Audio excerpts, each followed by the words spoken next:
Live on a Sunday afternoon, it's Utah Grizzlies Hockey. As today, the Grizzlies are at Gas South Arena to take on the Atlanta Gladiators. Hi, everybody. I'm Tyson Whiting. Welcome to Utah Grizzlies Hockey, the third game of the season for the Grizzlies. They're 1-0-1 as it's game 3 of a 4-game road trip.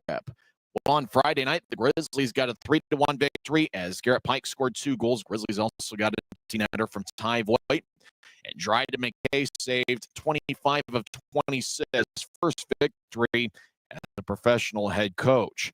Last night, the Grizzlies were in Atlanta for the first of a 2-game series, and the Grizzlies got off to a quick start as Ty Voigt scored 7-10, or make that 9-10 into the contest. Voigt has a goal in back-to-back games. With the score tied at 1 in the second period, Jack Ricketts scored 7-10 into the second period on a great pass from Danny Genev. For Atlanta, Anthony Furiolo had 2 goals, and the score was tied at 2 late in the third period when Jack Ricketts picked up an interference minor in the final minute of regulation. That gave Atlanta a power play overtime, and they connected on it. It wasn't the first shot that was taken by Sylvester, and it wasn't the second shot taken by McNamee.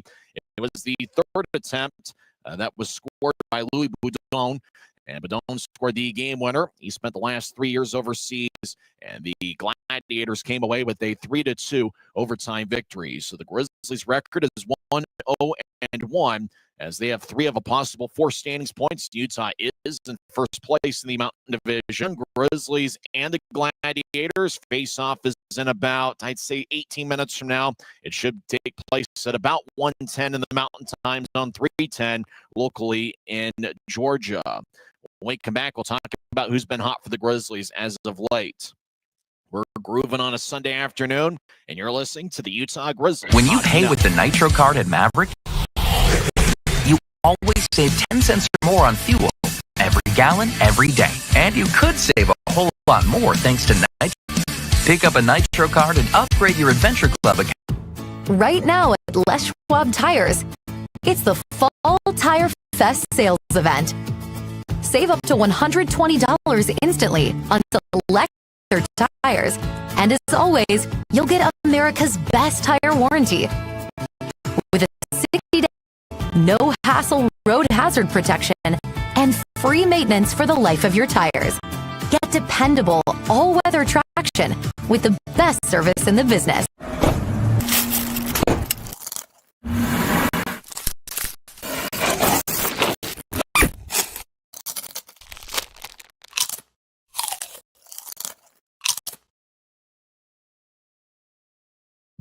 Welcome back to the Grizzlies Hockey Network. I'm Tyson Whiting. Face-offs in about 17 minutes from now as the Grizzlies are over at Gas South Arena as they take on the Atlanta Gladiators for the 8th time all-time. Grizzlies are 2-3-2 in their history against the Atlanta Gladiators. Well, Ty Voigt's been off to a quick start for the Grizzlies. He has a goal in both games this regular season. He scored an empty netter with 59 seconds left in Friday night's 3-1 victory, and last night he scored the first goal of the game that was about halfway through the first period. Danny Genev picked up his first pro point with an assist on a Jack Ricketts goal in the second period last night. Ricketts with his first pro goal, that was 7-11 into the second period. Genev with a main assist. Luke Lemaster also picked up an assist for the Grizzlies. Garrett Pike was the number 3-1 victory at Greenville on October 17th. Last night, there were 3 different Grizzly defensemen who picked up their first assists of the season. Christian Felton, Luke Lemaster, and Luke Salem each picked up an assist. And on Friday night, 3 forwards, Luke Manning, Mick Messer, and Neil Shea, had 1 assist against Greenville for their first points of the season. Dryden McKay is going to get the start in net for the Grizzlies this afternoon. He saved 25 of 26 in Friday night's 3-1 win over the Greenville Swamp Rabbits. When we come back, we'll go over the lineups for both teams. We're in business on a Sunday afternoon, and you're listening to the Utah Grizzlies Hockey Network.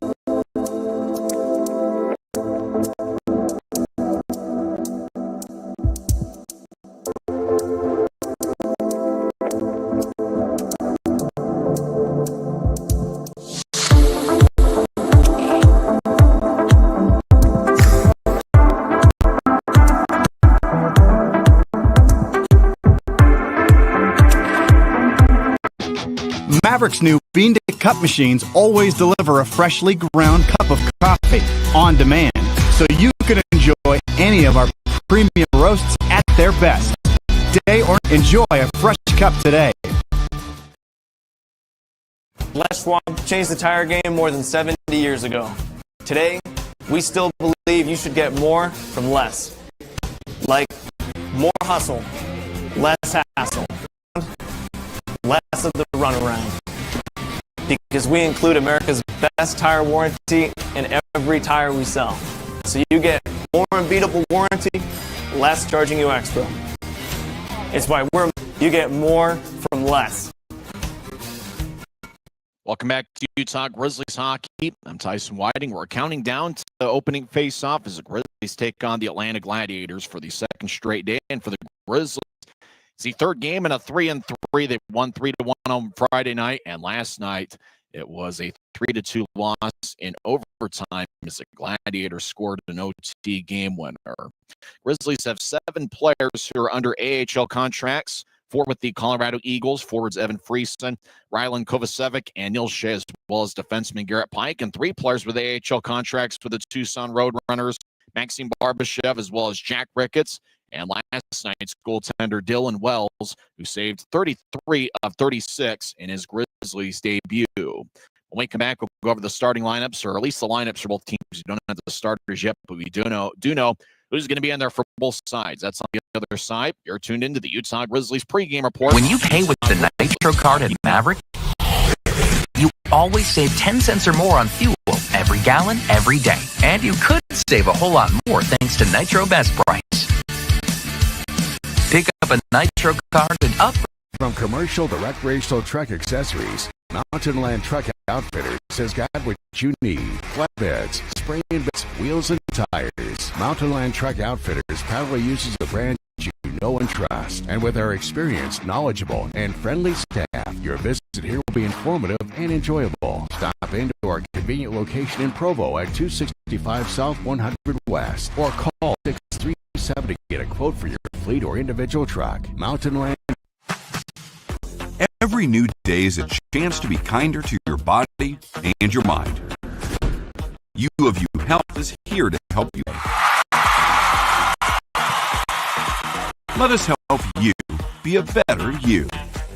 U of U Health, official health partner for the Utah Jazz, Utah Hockey Club, Utes Athletics, and the Utah Grizzlies. uofuhealth.org.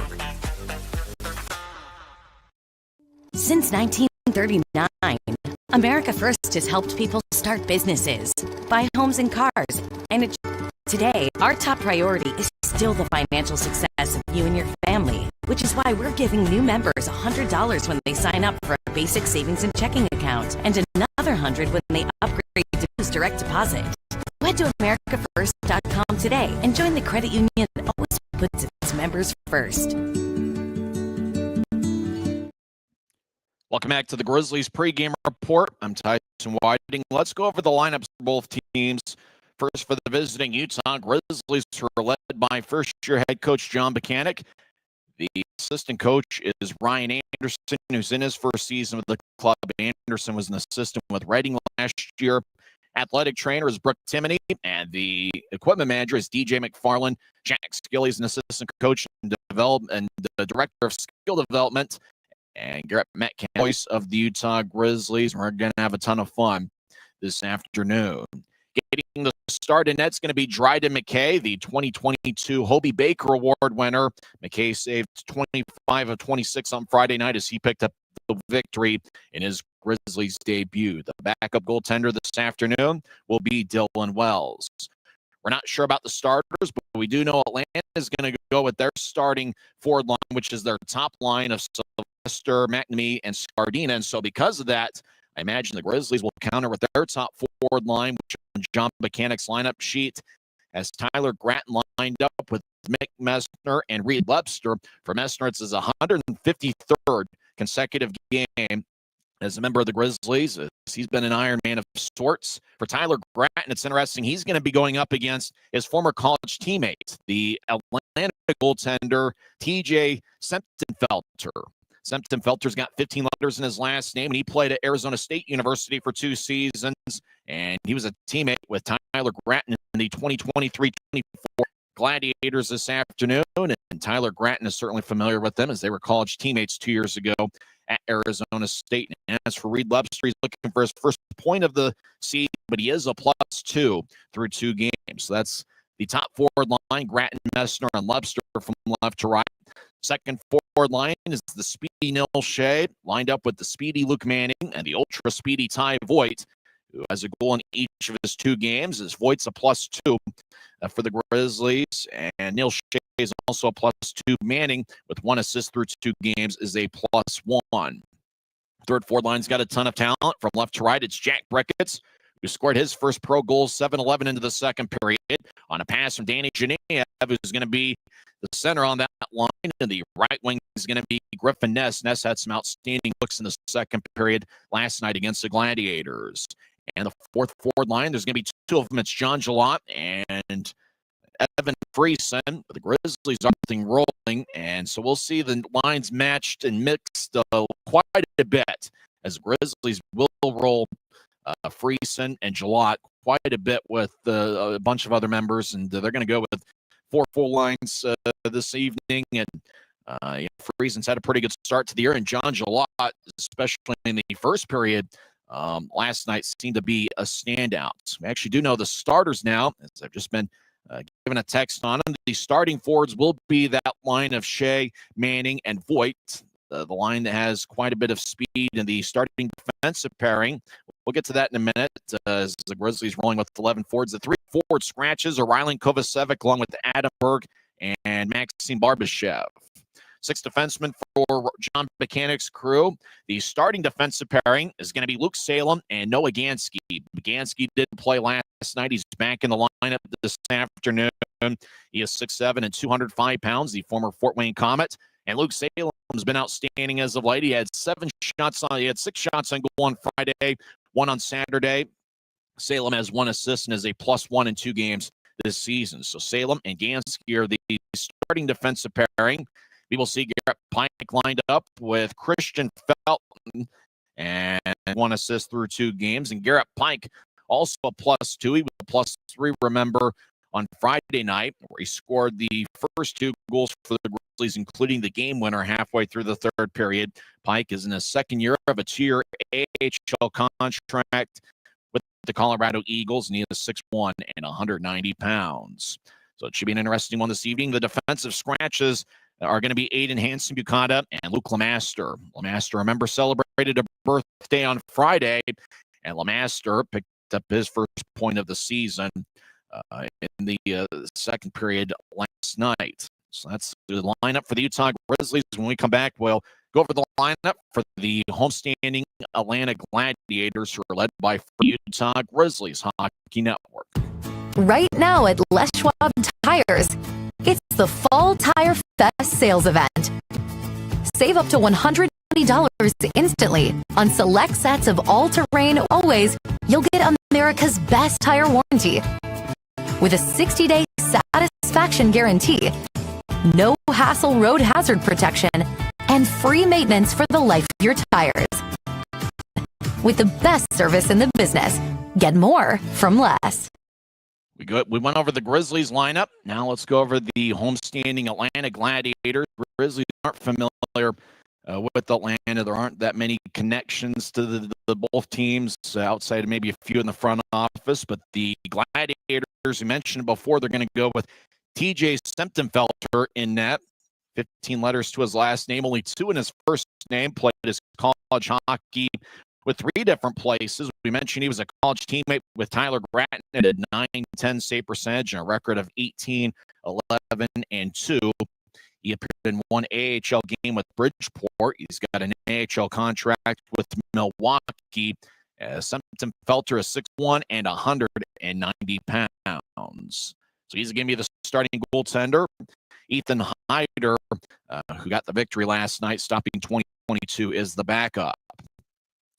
Starting forwards for the Gladiators from left to right, their captain, Cody Sylvester, who's one of the best players in Gladiators history, is going to be lined up with Mike McNamee. And number 9, he had 1 assist, and that came, I believe, early in the game in a first period goal. But Scardina is a guy that stands out. 6'1", 192 pounds. He has won a lot of wall battles in his day. He played his college hockey at Bowling Green State University.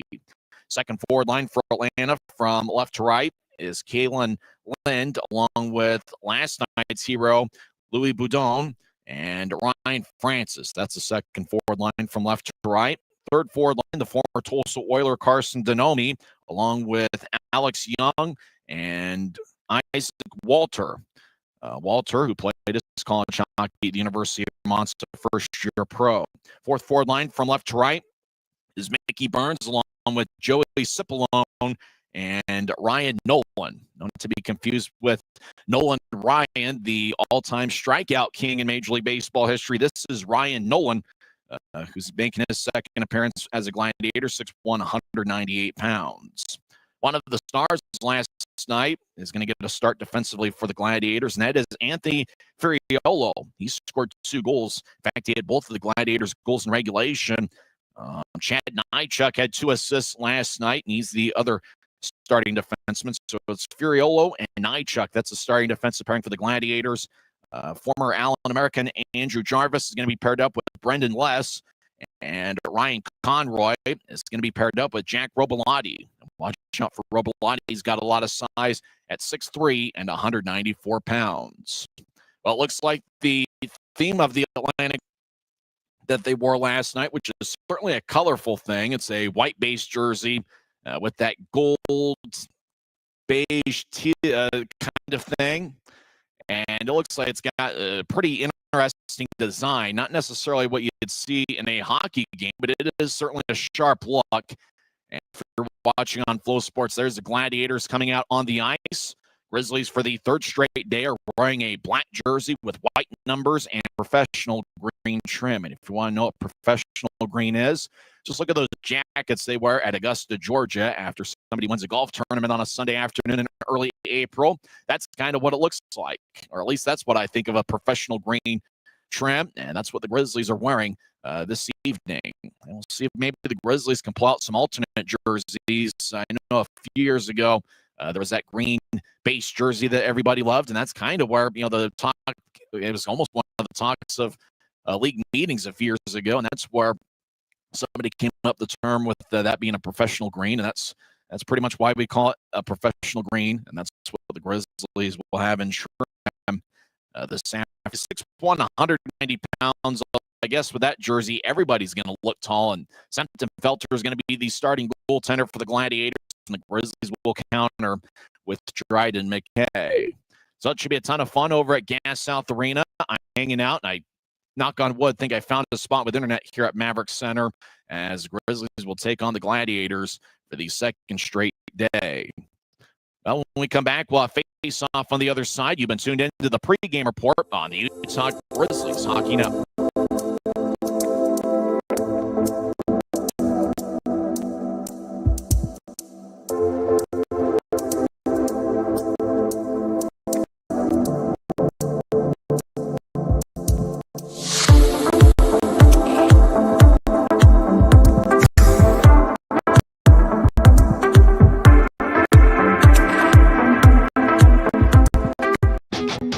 Maverick's new bean-to-cup machines always deliver a freshly ground cup of coffee on demand, so you can enjoy any of our premium roasts at their best, day or night, hot or iced. Les Schwab changed the tire game more than 70 years ago. Today, we still believe you should get more from less. Like more hustle, less hassle, less of the runaround. Because we include America's best tire warranty in every tire we sell. So you get more unbeatable warranty, less charging you extra. It's why we're more than proud to say you get more from commercial to recreational truck accessories, Mountain Land Truck Outfitters Outfitters has got what you need. Flatbeds, spray and bed liners, lifts and leveling kits, wheels and tires. Mountain Land Truck Outfitters proudly uses a brand experienced, knowledgeable, and friendly staff. Your visit here will be informative and enjoyable. Stop into our convenient location in Provo at 265 South 100 West or call 801-225-4637 to get a quote for your fleet or Every new day is a chance to be kinder to your body and your mind. U of U Health is here every day. Let us help you be a better you. U of U Health, official health partner for the Utah Jazz, Utah Hockey Club, Utah Grizzlies. Take the first step today at uofuhealth.org. It's a great day for hockey as two big standings points are on the line as the Utah Grizzlies take on the Atlanta Gladiators for the second straight day. I'm Tyson Whiting. The Grizzlies have picked up 3 out of a possible 4 standings points here in the young season as the ceremonial puck drop as McMaster, the Grizzlies captain, and Atlanta captain Cody Sylvester as they do the honors. Messner in his 153rd consecutive game as a Grizzly, who played his college hockey at Merrimack in Wisconsin. And for Cody Sylvester, he's one of the most successful first-year head coaches. Matt Ginn got the victory for Atlanta last night as the Gladiators won 3-2 in overtime. Ginn, a first-year head coach. He had been an assistant with the Atlanta Gladiators. He was a goaltender in his playing career. And for the Grizzlies, John Buchanan in his third game as head coach of the Grizzlies. Buchanan, the last couple of years, was part of the staff of the Idaho Falls Spud Kings of the NCDC. So it looks like a fan might be yelling, "Let's play hockey," or something of that sort. Bit of a partial sellout over at Gas South Arena. Starting forwards for the Grizzlies are Neil Shea, Luke Manning, and Ty Voigt. And Noah Gansky and Dryden McKay is the starting goaltender. McKay is the winningest goaltender in NCAA history, and he also has the all-time record with 34 shutouts in college hockey history. So eventually they'll turn the lights on, and we'll get to playing hockey this afternoon. Third of a 4-game road trip for the Grizzlies. They will be in Boise on Friday night, and then the home opener is just 6 as we attempt to see the game on Flow Sports. In your mind's eye, see it on YouTube as Luke Manning will take the open draw against Mike McNamee. Enjoy this one. I got a feeling it's going to be a fun one this afternoon. Grizzlies win the draw, 3-3 for the Grizzlies. For the Gladiators, second game of a back-to-back as the Grizzlies dumping in after winning the face-off. Gansky gets over to Voigt on the right side. Grizzlies in the offensive zone, back up top to Gansky. Over to Shea, who tried to get to Manning at the near goal line and went past him off the end boards, and the Gladiators will clear it out to center ice.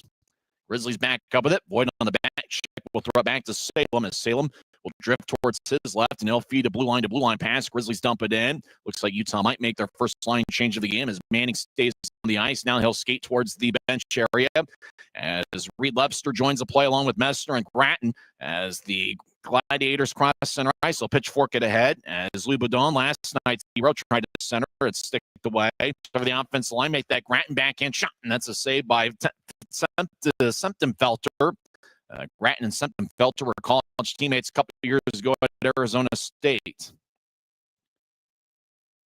Gladiators will loft it out to center ice. They step over the offensive line as Ryan Francis takes a righty shot. Saved by McKay. He holds on as we get our first whistle. 1:09 in their unique-looking jerseys as Francis took the first shot for Atlanta as he is 5'9", 185 pounds.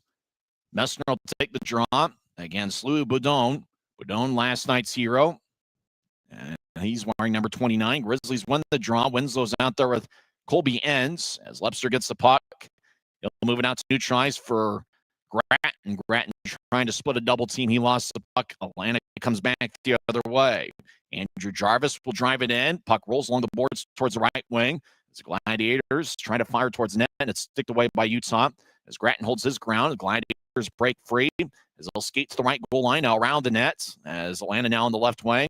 as they try to get towards the high slot. They do so successfully. Lefty shot, and that's blocked away. Stick side on McKay, as the Gladiators back towards the right side, get around Webster, now around the net. Gladiators left wing, righty shot, that one misses wide. They'll take by Alex Young, number 13. As Gladiators back behind the net. Carson Denomi over to Young in the left wing. He dangles back and forth, skates towards left point, loses it from one circle to the other. Gladiators have a bounce up there. Shots blocked.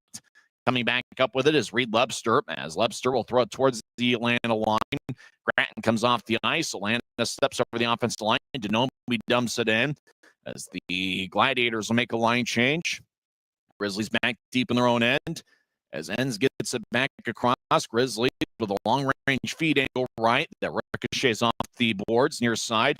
Grizzlies skate from left to right here in the period. Now Atlanta will skate towards left circle. Shot, say rebound shot. Now they couldn't get a second shot to it in, but they dumped it in from their own territory. So icing is on Utah with 17-19 left in the first.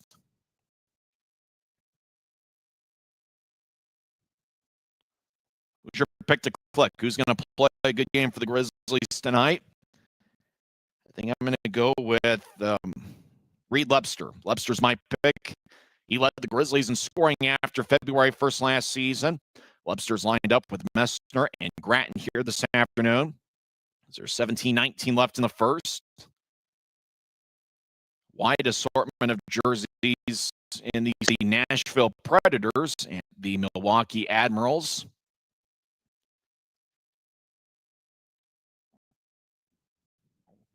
It looks like the Grizzlies were called for icing. It looks like there's a bit of a delay of sorts. The fans see themselves on the video board, and they seem to be pretty happy. 8th all-time meeting between the clubs. Utah's 2-3-2 against Atlanta all-time. It's the first of 8 Sunday games on Sunday. 3 at Maverick Center and 8 on the road. Yeah, there must be something that's delaying the action. We're not sure about it as they continue to show fans in the stands. And by the time we get back to live action, they might show literally every person in attendance over at Gas South Arena. So something's amiss over there, but we're not quite sure what it is. Ice conditions seem to be pretty fine, but it looks like there is a bit of a delay over at Gas South Arena. Both goaltenders have looked pretty good for the Grizzlies this weekend. Dryden McKay, we'd mentioned it 15 times already, he saved 25 of 26, and he was solid. Utah's 3-1 above 36. We're not sure why action's been delayed. There's 17-19 left in the first period, and they're just showing a bunch of fans in the seats. There's a look at Brooke Timoney, the Grizzlies trainer, if you're watching on Flow Sports, and the forward line of Gratton, Messner, and Lebster, as whatever was delaying the action. Looks like we're back to a face-off in the Grizzlies zone over in the far circle. Noah Gansky's out there for the Grizzlies. Watch out for his presence. The big 6'7" defenseman. Atlanta wins the draw as they skate around McKay's net. As Gladiators get to the left side, righty shot saved by McKay. As that shot was taken by Joey Cipolo, number 71. Grizzlies take it away. They'll race out to center ice. Gladiators back defensively. So Evan Friesen in his first shift of the game dumps it in. He's out there with John Gillott and Neil Shea. As Grizzlies rolling with 11 forwards and 6 defensemen tonight. Gladiators cross center ice, and they'll whip it around the boards. Puck goes towards the right side as Atlanta collides with the Grizzly over in the corner. Enns will drift it back to Gansky as Gansky will bounce. McKay behind his net will drop it off as Salem stops on a dime, reverses his field, and he'll pitch it back to the far side. Grizzlies will move it back to Gansky. Gansky in the right wing tried to loft one towards the Grizzly stick, and it couldn't be handled by Neil Shea. Goes back to Gansky as he'll get it ahead to Jack Ricketts. Ricketts tried to get to the nest, but lost control of the puck as he was entering the offensive zone. Gladiators spin it back in as McKay behind his net will get it towards number 7, Garrett Pike. Pike's been paired up with Christian Felton this weekend. Grizzlies at neutral ice as Ricketts gets tripped up. Same referee as we had last night, and that referee really let them play for the most part. And it's Brendan Schreider who's the referee as Gladiators dump it into the right corner of the offensive zone. Jack Robolotti wearing number 3. as he's a big guy, 6'3" and 210 pounds. As Garrett Pike gets the puck off the far boards, he gets knocked by Robillati. As Felton will get it to Voigt. Voigt moves it 10 feet ahead to Manning, who gets spun around as he loses control of the puck. Atlanta back the other way. We played 4.5 minutes, and they're still getting from right to left during the period. As they get behind the net, Grizzlies get physical. As Enns loses, he gets it back. Atlanta skates back towards the near side. And now back to the point, taken by Voigt, who gets knocked down by Ryan Conroy. Manning steps over the line, moves to his left, and he will whip it around the boards. Shea cuts it up behind the net, trying to get up top to Enns. It's taken away by Kalen Lynn, number 61 of Atlanta. Messner, as he was stepping over the offensive line, just lost control of the puck down the middle of the ice. As now we've played 5 minutes, and the net is dislodged on Atlanta's side. So they stop play, put the net back in place. As there's 14-15. About half the league is in action this afternoon. We'll go over some scores when we get a moment. So they put the net back in place. Sean's going to be at neutral ice. 8 minutes left in the first period. No score between Jacksonville and Greensboro. Also no score between Reading and Maine in that game 9 minutes in. Greenville has a 1-0 lead. 12 minutes left in the first period. Tate Singleton scored 5:14 in.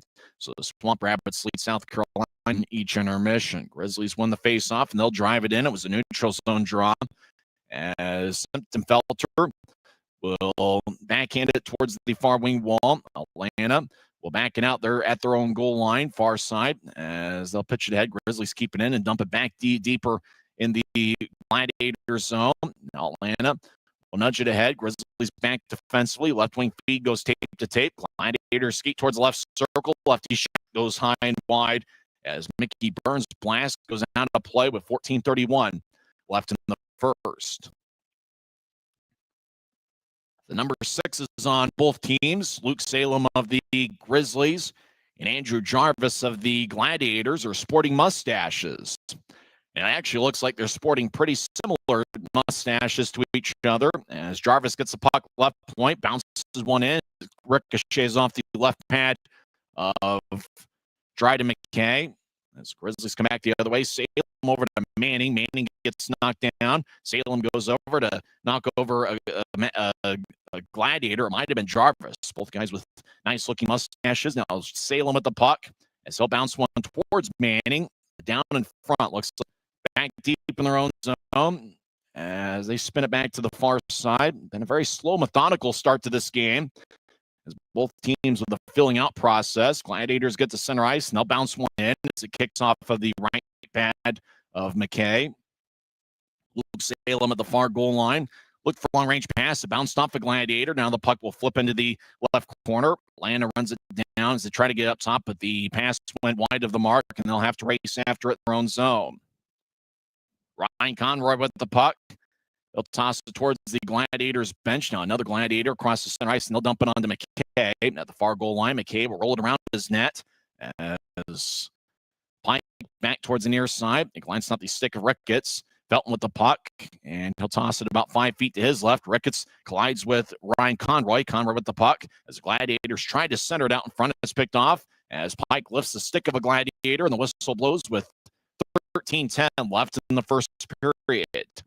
Timeout on the ice, still no score. Very few shots on both sides. From commercial to recreational truck accessories, Mountain Land Truck Outfitters has got what you need. Flatbeds, spray and bed liners, lifts and leveling kits, wheels and tires. Mountain Land Truck Outfitters proudly uses a brand you know and trust. And friendly staff. Your visit here will be informative and enjoyable. Stop into our convenient location in Provo at 265 South 100 West or call 801 quote for your fleet or individual truck. Mountain. Every new day is a chance to be kinder to your body and your mind. U of U Health is here to help you build strength and confidence every day. Let us help you be a better you. U of U Health, Utah Hockey Club, Utes Athletics, and the Utah Grizzlies. Take the first step today at uofuhealth.org. 13 minutes, 10 seconds left in the first period. Still no score. Gladiators have outshot the Grizzlies 5-1. Garrett Pike is Utah's lone shot. Draw in the Grizzlies zone. And it's won by Utah. Grizzlies will nudge ahead. A Grizzly goes toppling over at center ice. And the puck goes all the way deep into the Gladiator zone. And Utah's called for icing with 13:01 left in the first. Andrew Jarvis has 2 shots for Atlanta. And Nicky Burns, Joey Cipollone, and Ryan Francis have 1 shot each. Grizzlies rolling with 17 skaters, 11 forwards, and 6 defensemen. Griffin Ness will take the draw for the Grizzlies.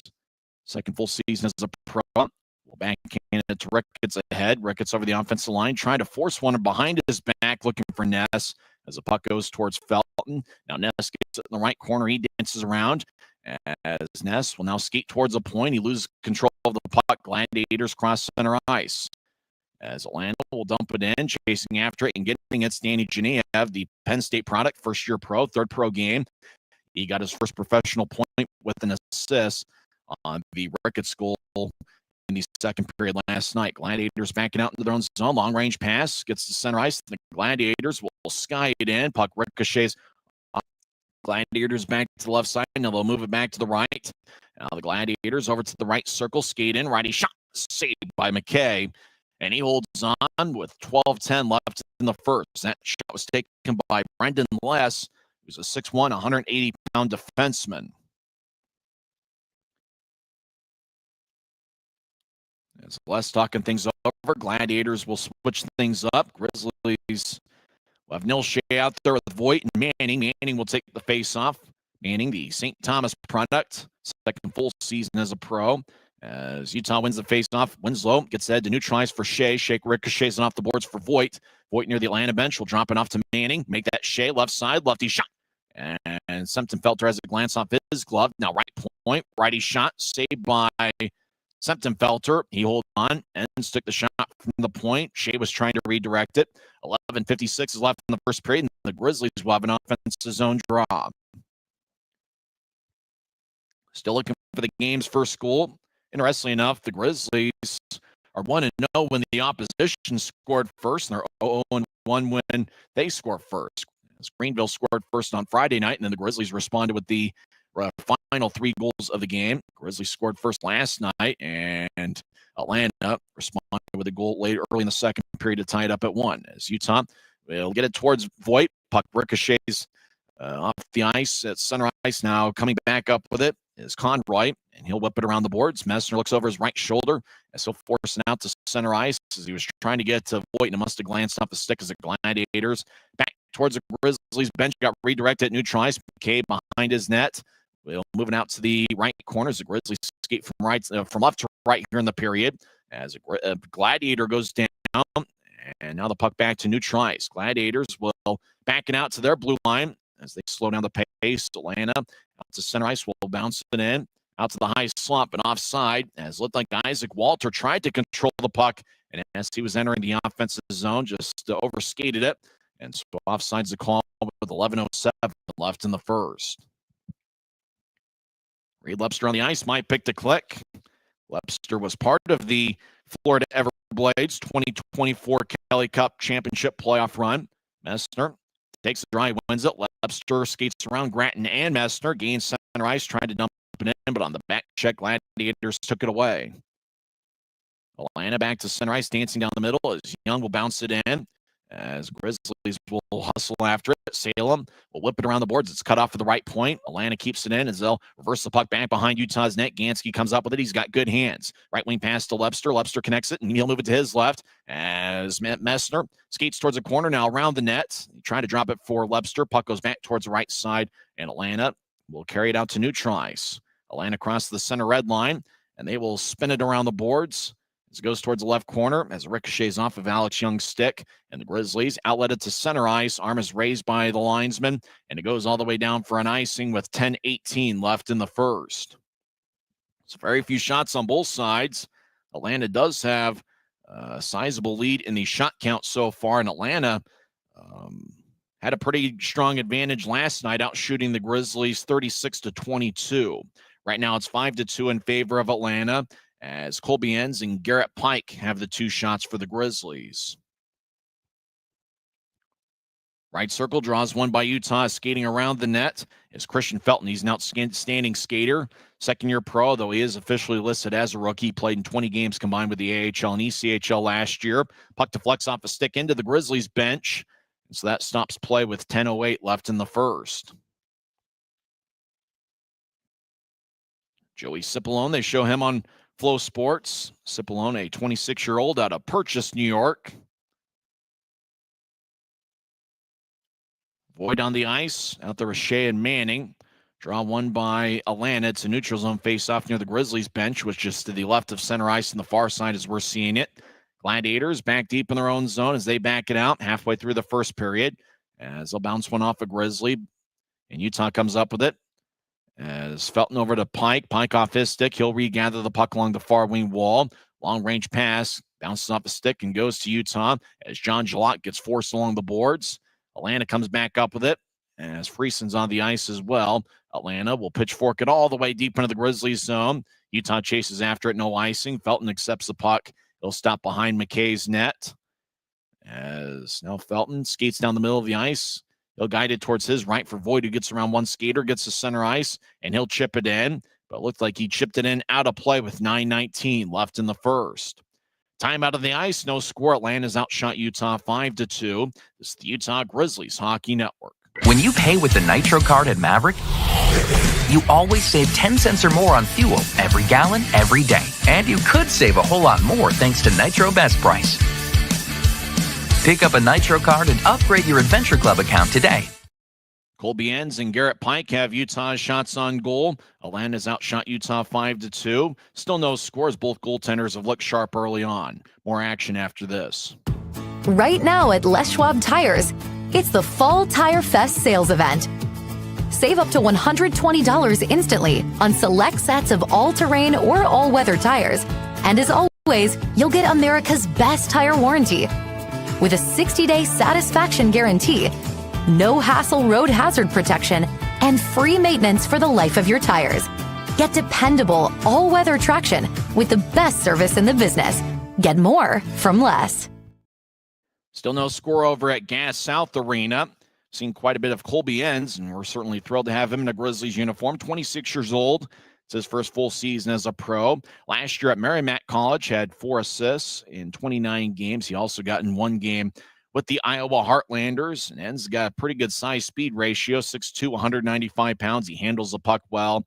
And one of the things we've seen from Grizzly defensemen this weekend is they've all made quick decisions with the puck, and they've all made good decisions, and they all seem to skate pretty well. And even though it is a brand new defensive unit for the Grizzlies this year, it seems like they're gelling pretty quickly early on in this season. Neutral zone draw as Danny Genev will take the face-off as he crouches down low. And with him already standing 5'5", he is way low. Draw one by the Gladiators as Genev's out there with Ricketts and Griffin Ness. Puck ricochets off the far boards, bouncing puck as Genev gets it. He'll get to Ricketts, who steps over the offensive line. Long stride, skates towards the right point. As he'll lay it, Grizzlies get to the right side.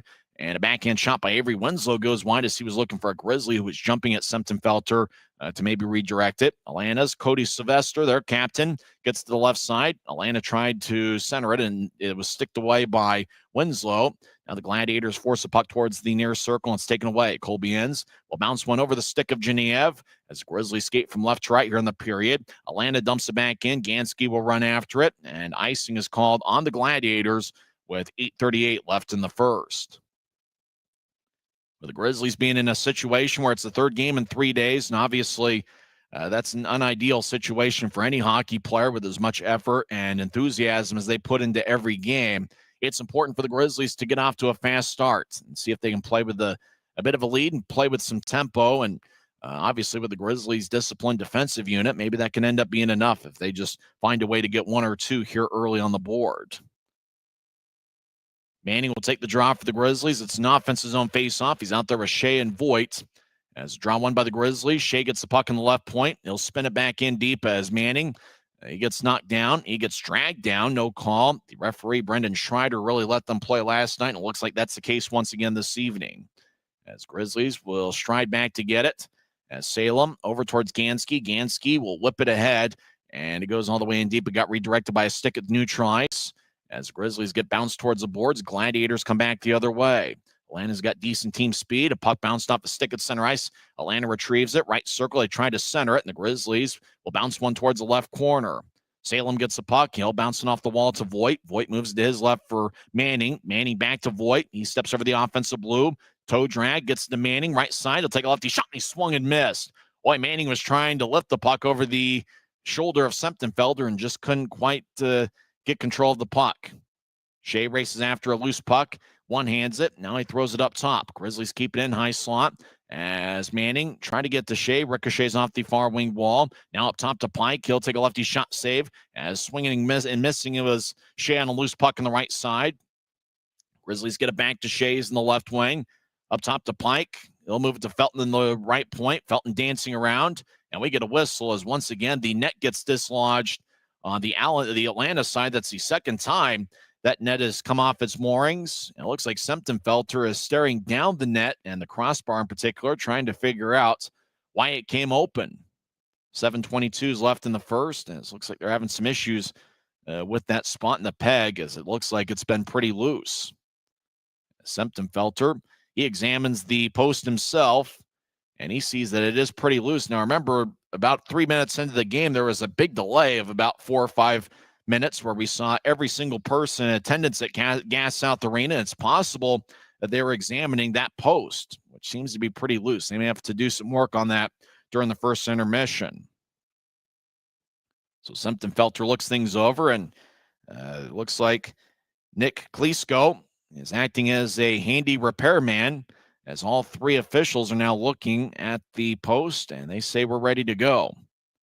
Messner will take the drives out there with Lubster and Tyler Gratton. We've been skating 5-on-5 this entire time. We haven't seen many power plays or penalty kills by the Grizzlies so far this weekend. Utah wins the draw. They get up top. Pike fires towards the net, and it goes over the crossbar and over Semptenfelter's head.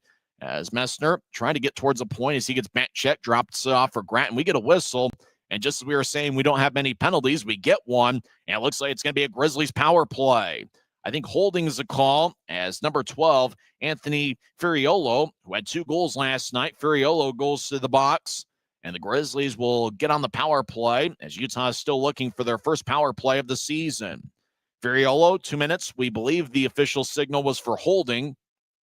Tyler Gratton's going to take the draw. Watch out for him in front of the net. He's out there with Shea and Lepster, as well as Ty Voigt. And the one defenseman on this shift is Garrett Pike. That's the 5 on the ice for the Grizzlies.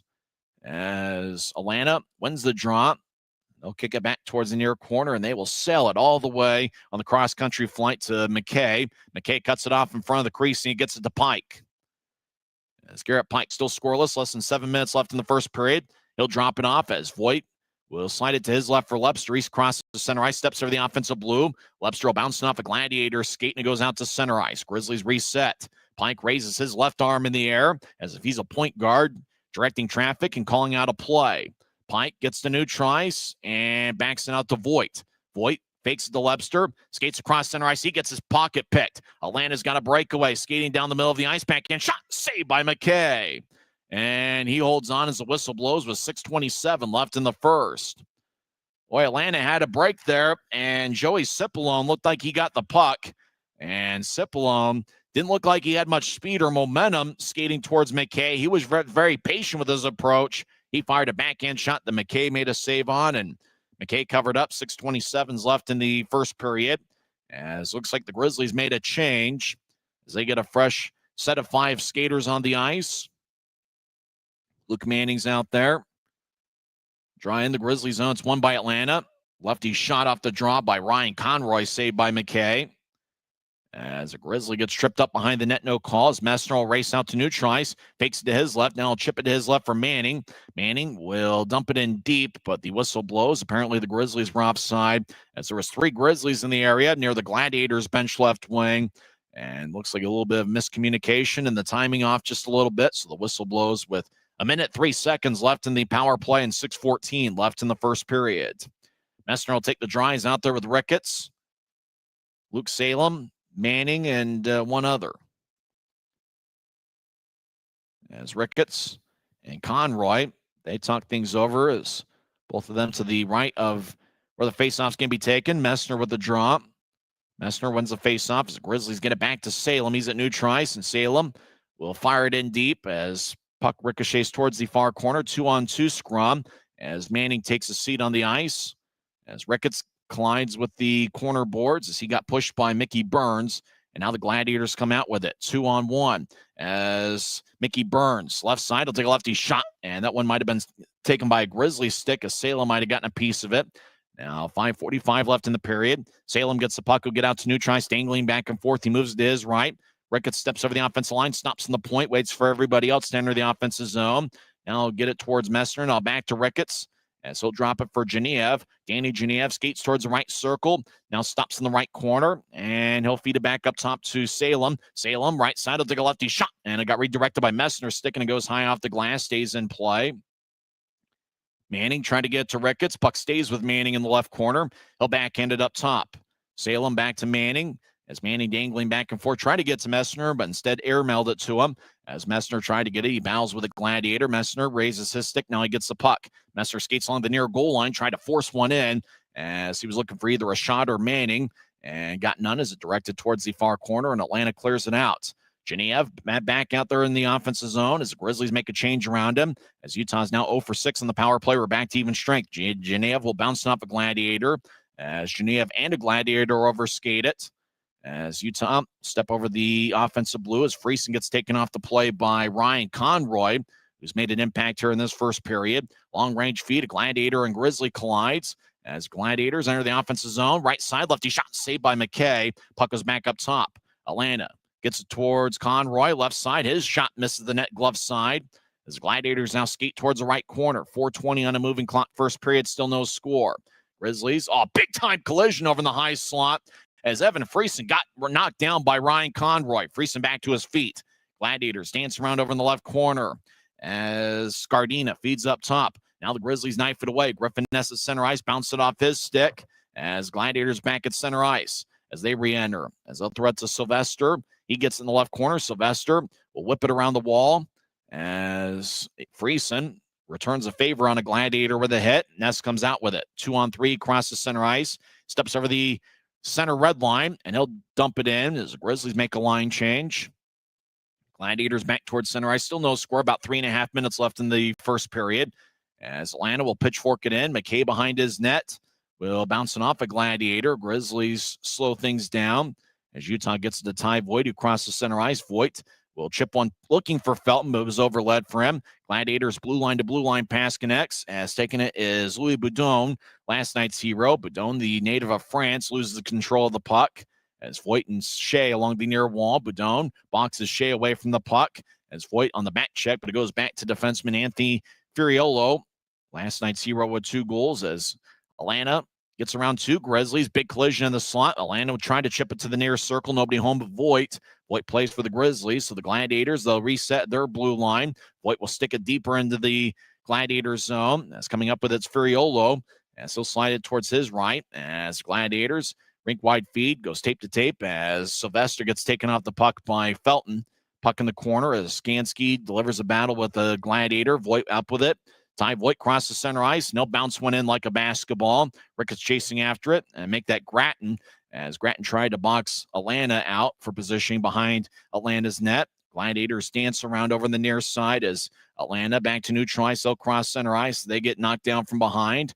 Another Gladiator, and that's Isaac Walter, gets it, the Vermont product. He'll move it to his right as Gladiators shield Utah from the puck. Collision, the net gets knocked off as McKay makes a save in the crease. As looked like Conroy. Boy, Conroy's been everywhere for Atlanta. As he tried to shield a Grizzly and get position, he was able to get down low and fire a shot, but there was a collision with the Grizzly and Conroy. That knocked the net open with 2:11 left in the first. Time out on the ice. We're still looking for the game's first goal. This is the Utah Grizzlies Hockey Network.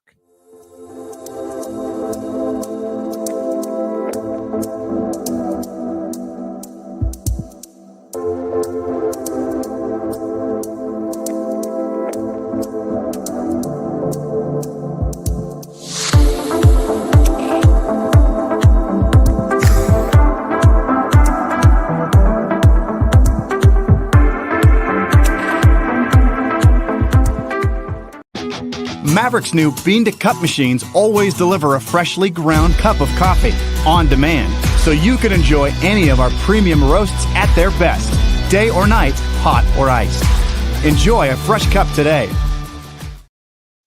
We're still looking for the game's first goal. Atlanta has outshot Utah 9-3 in the first period.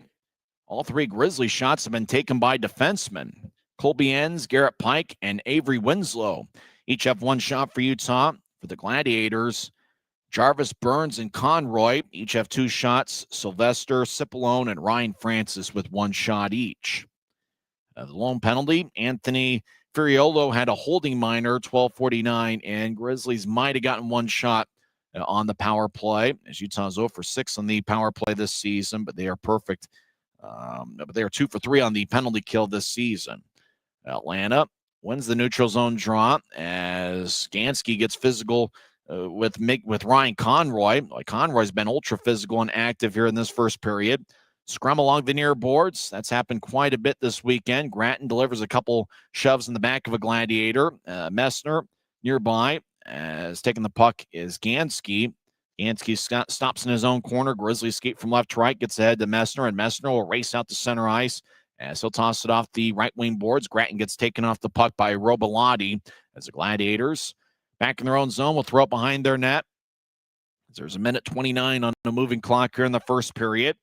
As the Grizzlies will switch up skaters, Atlanta will skate both sides. Gladiators moving out to the right side of the cross center ice, and they'll bounce it in as the puck kind of wobbles outside like a spinning top. Sharp angle near goal line as the puck hits the outside of the cage. Now the Gladiators get it up top. Now to the right circle. Gladiators, sharp angled shot. McKay makes a save. Now back to the right side. Righty shot, and they fanned on it. And as the puck will bounce towards the left corner, Gansky gets thrown to the boards. The glass goes swaying back and forth. Colby Enns in the area. It was actually Enns that took the big shot as Enns continues to hold his ground as two Gladiators hacking away.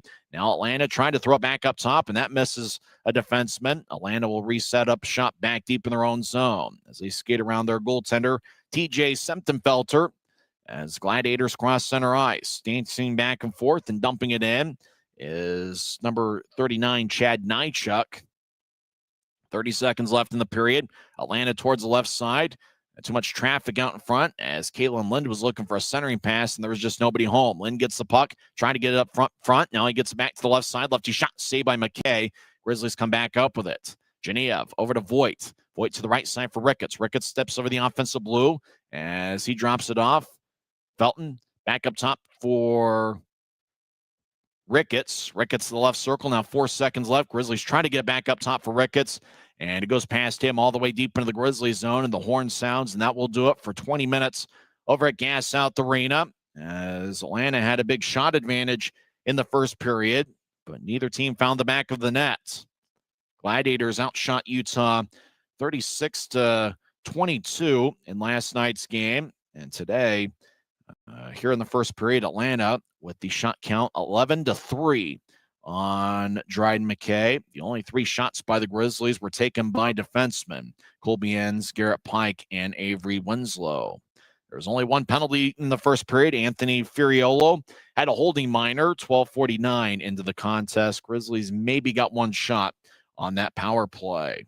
But we'll come back. That's pretty much all it was in the first period, as both teams got a good workout in at least. We'll come back and go over some other league scores, and we'll also check in on the National Football League. I think there's a handful of NHL games as well on this Sunday afternoon. After one period, there's still no score between the Grizzlies and the Gladiators. You're tuned in to the Utah Grizzlies Hockey Network.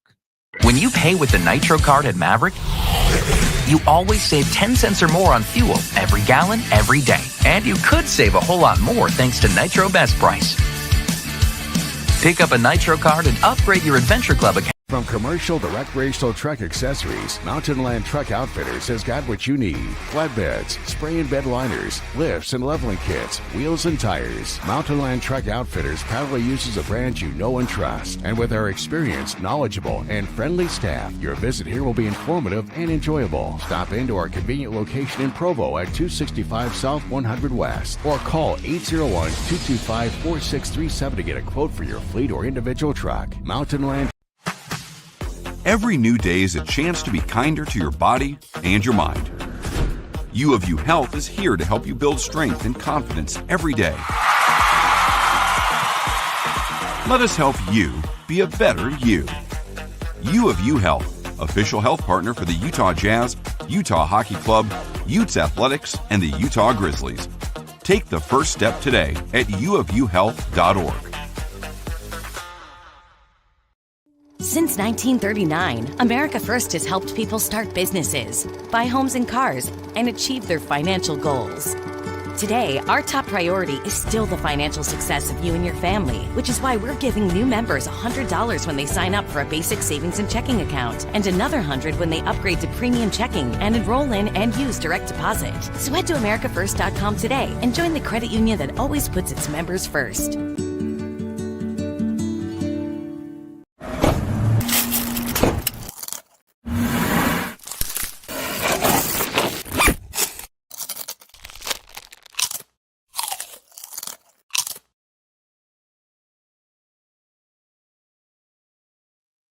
Well, we're back on a sunny Sunday afternoon, as well, at least it's sunny inside here, as we thought we found a spot with internet, and I think, knock on wood, we might have succeeded.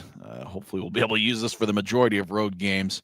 But there's no score between the Grizzlies and Gladiators. Atlanta outshot Utah 11-3. Enns, Pike, and Salem have the lone shots on goal for the Grizzlies so far.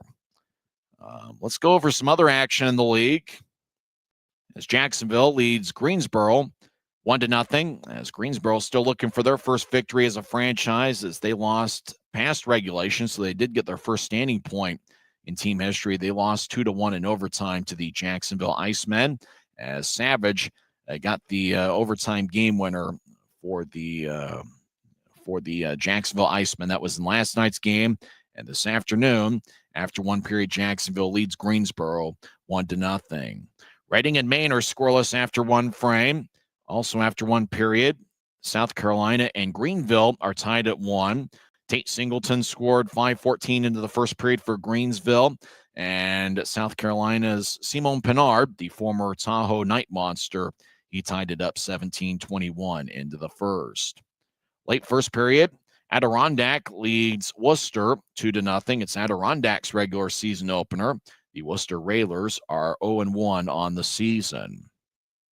Just getting underway, Tulsa is at Iowa, and at 4 o'clock, so about 2 hours from now, the Idaho Steelheads take on the Tahoe Night Monsters. That's the third of a 3-game series, and it's the rubber match.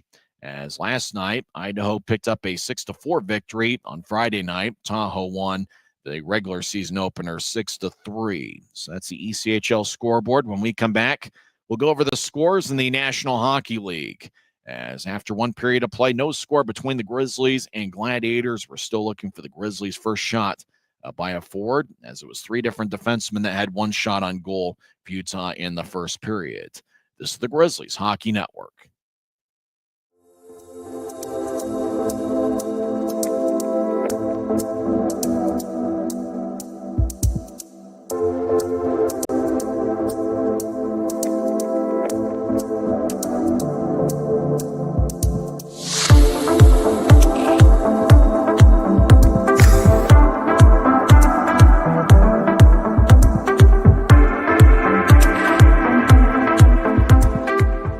Les Schwab changed the tire game more than 70 years ago. Today, we still believe you should get more from less. Like more hustle, less hassle.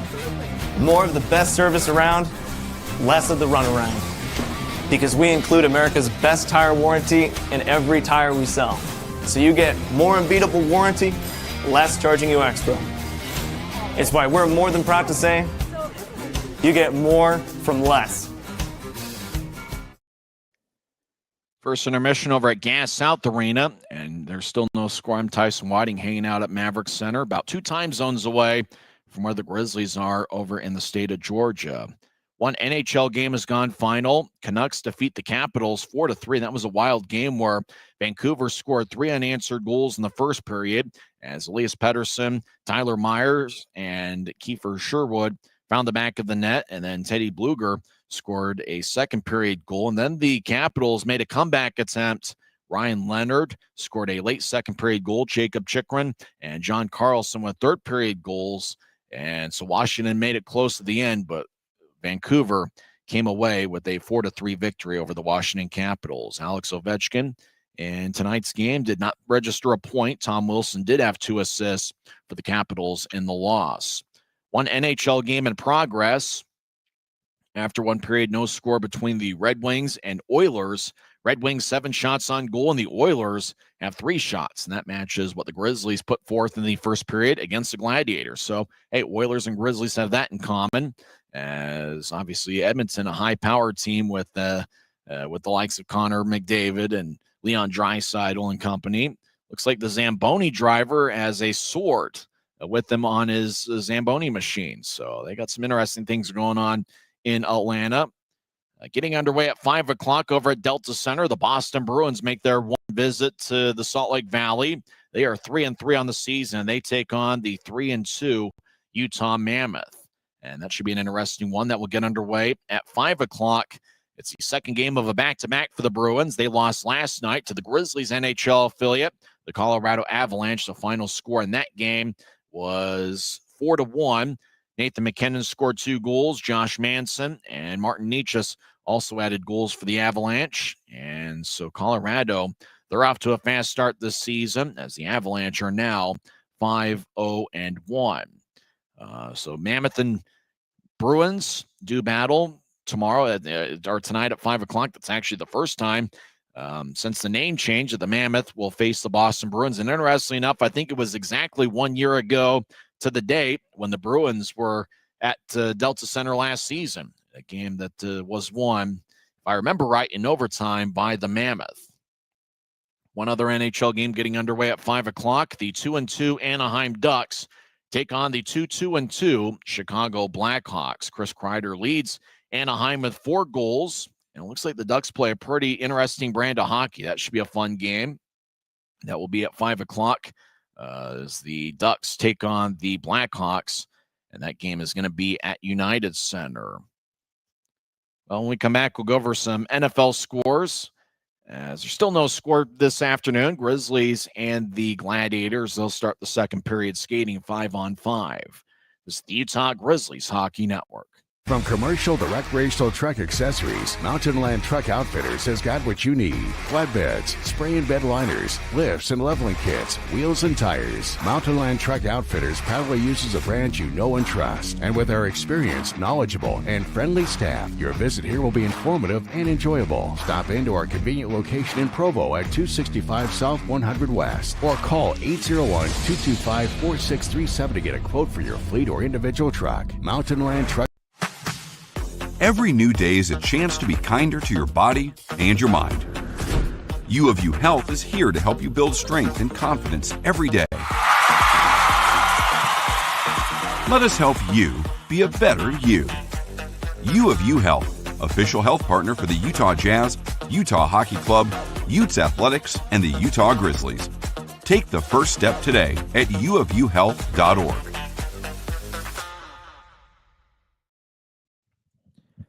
Games across the National Football League. Looks like 3 have gone final. This morning, the Rams got a 35-7 victory over the Jaguars. Rams are now 5-2 on the season. Jacksonville's 4-3. Chiefs shut out the Raiders 31-0. Chiefs are now 4-3 on the season. Vegas falls to 2-5. Patrick Mahomes, 3 touchdown passes, 286 yards. Isaiah Pacheco, 1 touchdown run. And Rashee Rice with 2 touchdown receptions for the Chiefs in the victory. New England defeats Tennessee 31-13. Former Utah Ute quarterback Mike McCoy is the new interim head coach of the Tennessee Titans. Drake May had 2 touchdown passes, 222 yards. Stevenson with 1 touchdown run for the Patriots. Cam Ward, the first overall pick in the 2025 NFL Draft, had 1 touchdown, 1 interception, and 255 yards for the Titans as the Patriots go to 5-2 and the Titans are 1-6. 2 minutes left in the fourth quarter.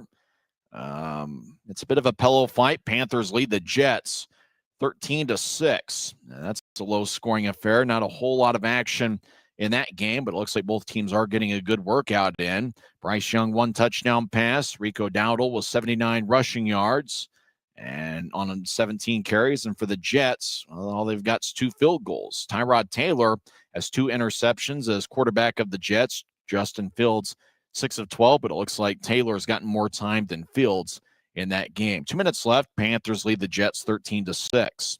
Late fourth quarter, Eagles are nursing a 28-22 lead over the Minnesota Vikings as the Eagles are looking to end their 2-game losing slide. Jalen Hurts, 3 touchdown passes. Saquon Barkley, 47 rushing yards on 16 carries for Minnesota. Carson Wentz has 2 interceptions, no touchdowns. Mason with a touchdown run for the Vikings. They are late in the fourth quarter. Philadelphia leads 28-22. 55 seconds left in the fourth quarter. Browns lead the Dolphins 31-6. As Dylan Gabriel for Cleveland, 116 yards passing. Tua Tagovailoa threw 3 interceptions for the Dolphins. Former Texas quarterback Quinn Ewers replaced him. And in mop-up role, Ewers is 5 of 8. That game has 45 seconds left. Browns 31, Dolphins 6. One game that just went final, Bears defeat the Saints 26-14. Bears go to 3-2 on the year. Saints are 1-5. At 2 o'clock, so getting underway soon, the Giants are at the Broncos. Also at 2 o'clock, Colts are at the Chargers. And at 2:25, Packers take on the Cardinals. And at 2:25, the Commanders take on the Cowboys. Commanders 3-3 on the year. Dallas is 2-3-1. Tonight, the Atlanta Falcons are in San Francisco, or Santa Clara to be exact, as they take on the 4-2 49ers. So that should be an interesting one. I think a lot of people in attendance over at Gas South Arena have some interest in that Falcons 49ers game. As it looks like they're going to show just about everybody that's in a seat and in attendance over at Gas South Arena. As it looks like everybody's having a good time. We're still looking for a little bit more action in tonight's game, and we're looking for the first shot from forwards for the Grizzlies. Utah's rolling with 11 of them. Just one of those games where it seems like Grizzlies are having a tough time getting the puck in the offensive zone with some sort of momentum. But we'll see what happens here in the second period. You know, and obviously in a situation like this, and it's difficult for the Grizzlies, obviously, third game in less than 48 hours. I mean, you're talking about fatigue probably setting in as the games progress. If that fatigue hasn't already shown up, Utah obviously does train in altitude here in the Salt Lake Valley, so they may be a little bit more used to it. And the Grizzlies have performed well in years past in a 3-game and 3-day type of situation. But obviously with a little bit of travel between Friday and Saturday's game, how much petrol, how much gas do the Grizzlies have in the tank for the final 40 minutes? And so with that in mind, it's going to be ultra critical to see if the Grizzlies can find a way to score first in this afternoon's game. And for Atlanta, their regular season opener was on Saturday. So it's just the second game of a back-to-back, but it's not a 3-3 situation like the Grizzlies have here this weekend. Don't forget, this is the third of a 4-game road trip for the Grizzlies. They will return to the Salt Lake Valley, I believe, tomorrow. And then on Friday night, the Grizzlies will be in Boise to take on the Idaho Steelheads. And don't forget, we are just 6 days away from the Grizzlies home opener. And that's going to be on Saturday, October 25th, as the Grizzlies entertain the Idaho Steelheads. And, most years the Grizzlies do start out with the Steelheads here at Maverick Center, although, for the Grizzlies, it's going to be an interesting one. They only faced the Steelheads 7 times during the regular season. Idaho's 1-1 on the season. They will face Tahoe later today in the rubber match of that 3-game series. Make sure to get your tickets, UtahGrizzlies.com, or by calling the Maverick Center box office. One of the things, a smart person named Ryan Smith said that Utah shows up. And they show up consistently, and we need everybody to show up for the Grizzlies on Saturday night in their home opener against the Idaho Steelheads. That's 6 days from now. And remember, that's just the first of a 4-game homestand for the Grizzlies, as the Jacksonville Icemen will be in town for the final 3 days of October. That's going to be Wednesday, Thursday, and Friday, October 29th, 30th, and 31st. I do know that some of the first drafts of the Grizzlies schedule did have that Wednesday, the 29th game as a 10:30 a.m. start. It has been moved to an evening game. All 3 games in the Jacksonville series will start at 7:10. Speaking of the Jacksonville Icemen, they won 2-1 last night against Greensboro, and Jacksonville is in action. They lead Greensboro 1-0, as that game has 14 minutes left in the second period. When we come back, we will have second period action over at Gas South Arena. We're still looking for the game's first goal. Utah had the lone power play of the first period, and Atlanta outshot Utah 11-3. You've been tuned in to the Intermission Report on the Utah Grizzlies Hockey Network.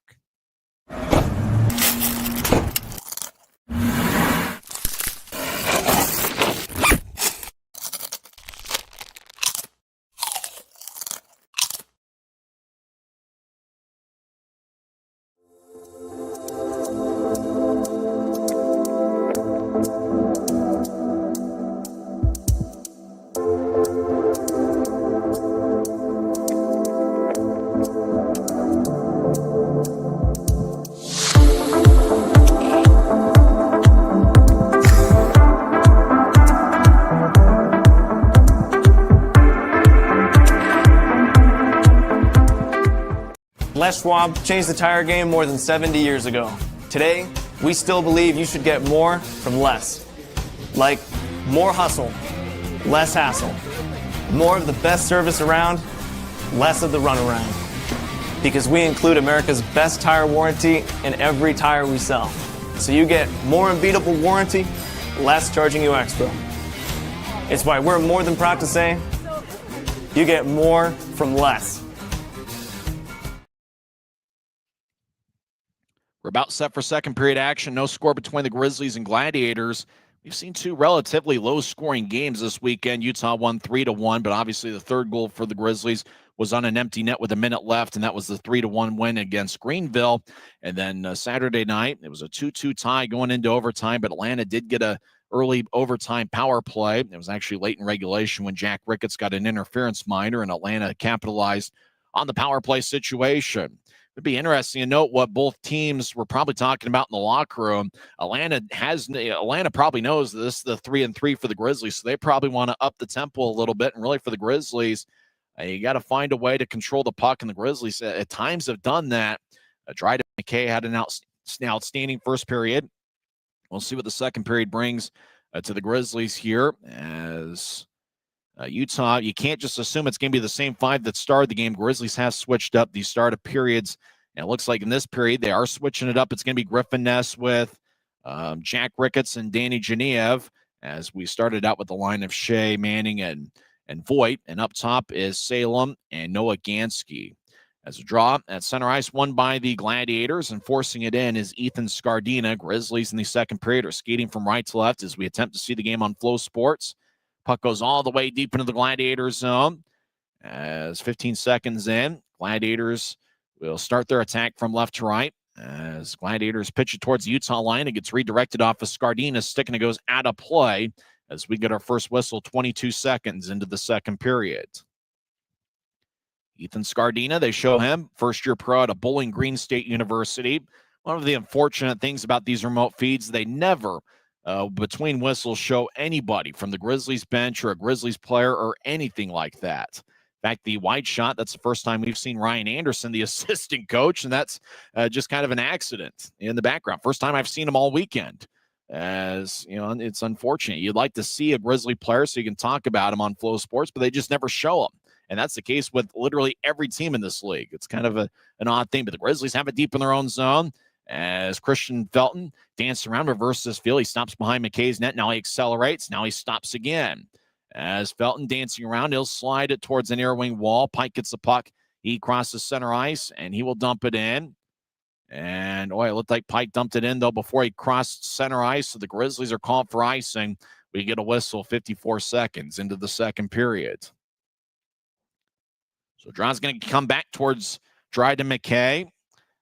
On the Grizzlies YouTube channel, we had a content show on Content Day where we talked with some Grizzlies players, and really Dryden McKay was a fun conversation. He's got an interesting background, and obviously forever he's going to be a college legend, and he's just trying to find his way. He's been in this league, had some time in the AHL, left wing, shot saved by McKay, as there was a bit of a battle, loose puck there, and it looked like Louis Boudon, last night's hero, broke free. He was in the left circle, took a shot. McKay makes a save with an even 1 minute into the second period, 19 minutes left in the second period clock as they show Louis Boudon, who spent the last 3 years overseas, as Boudon just kind of had a Grizzly on his back and then fired a shot. McKay makes the save. And one of the things you know about Dryden McKay is technically he's about as sound as it gets. He's not a very big guy, but he moves around well. He plays the angles, and Dryden McKay is a pretty impressive goaltender.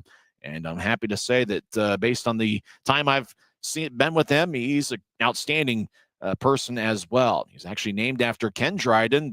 Unfortunately, Ken Dryden just recently passed away, the legendary goaltender of the Montreal Canadiens. Gladiators at center ice dump it back in.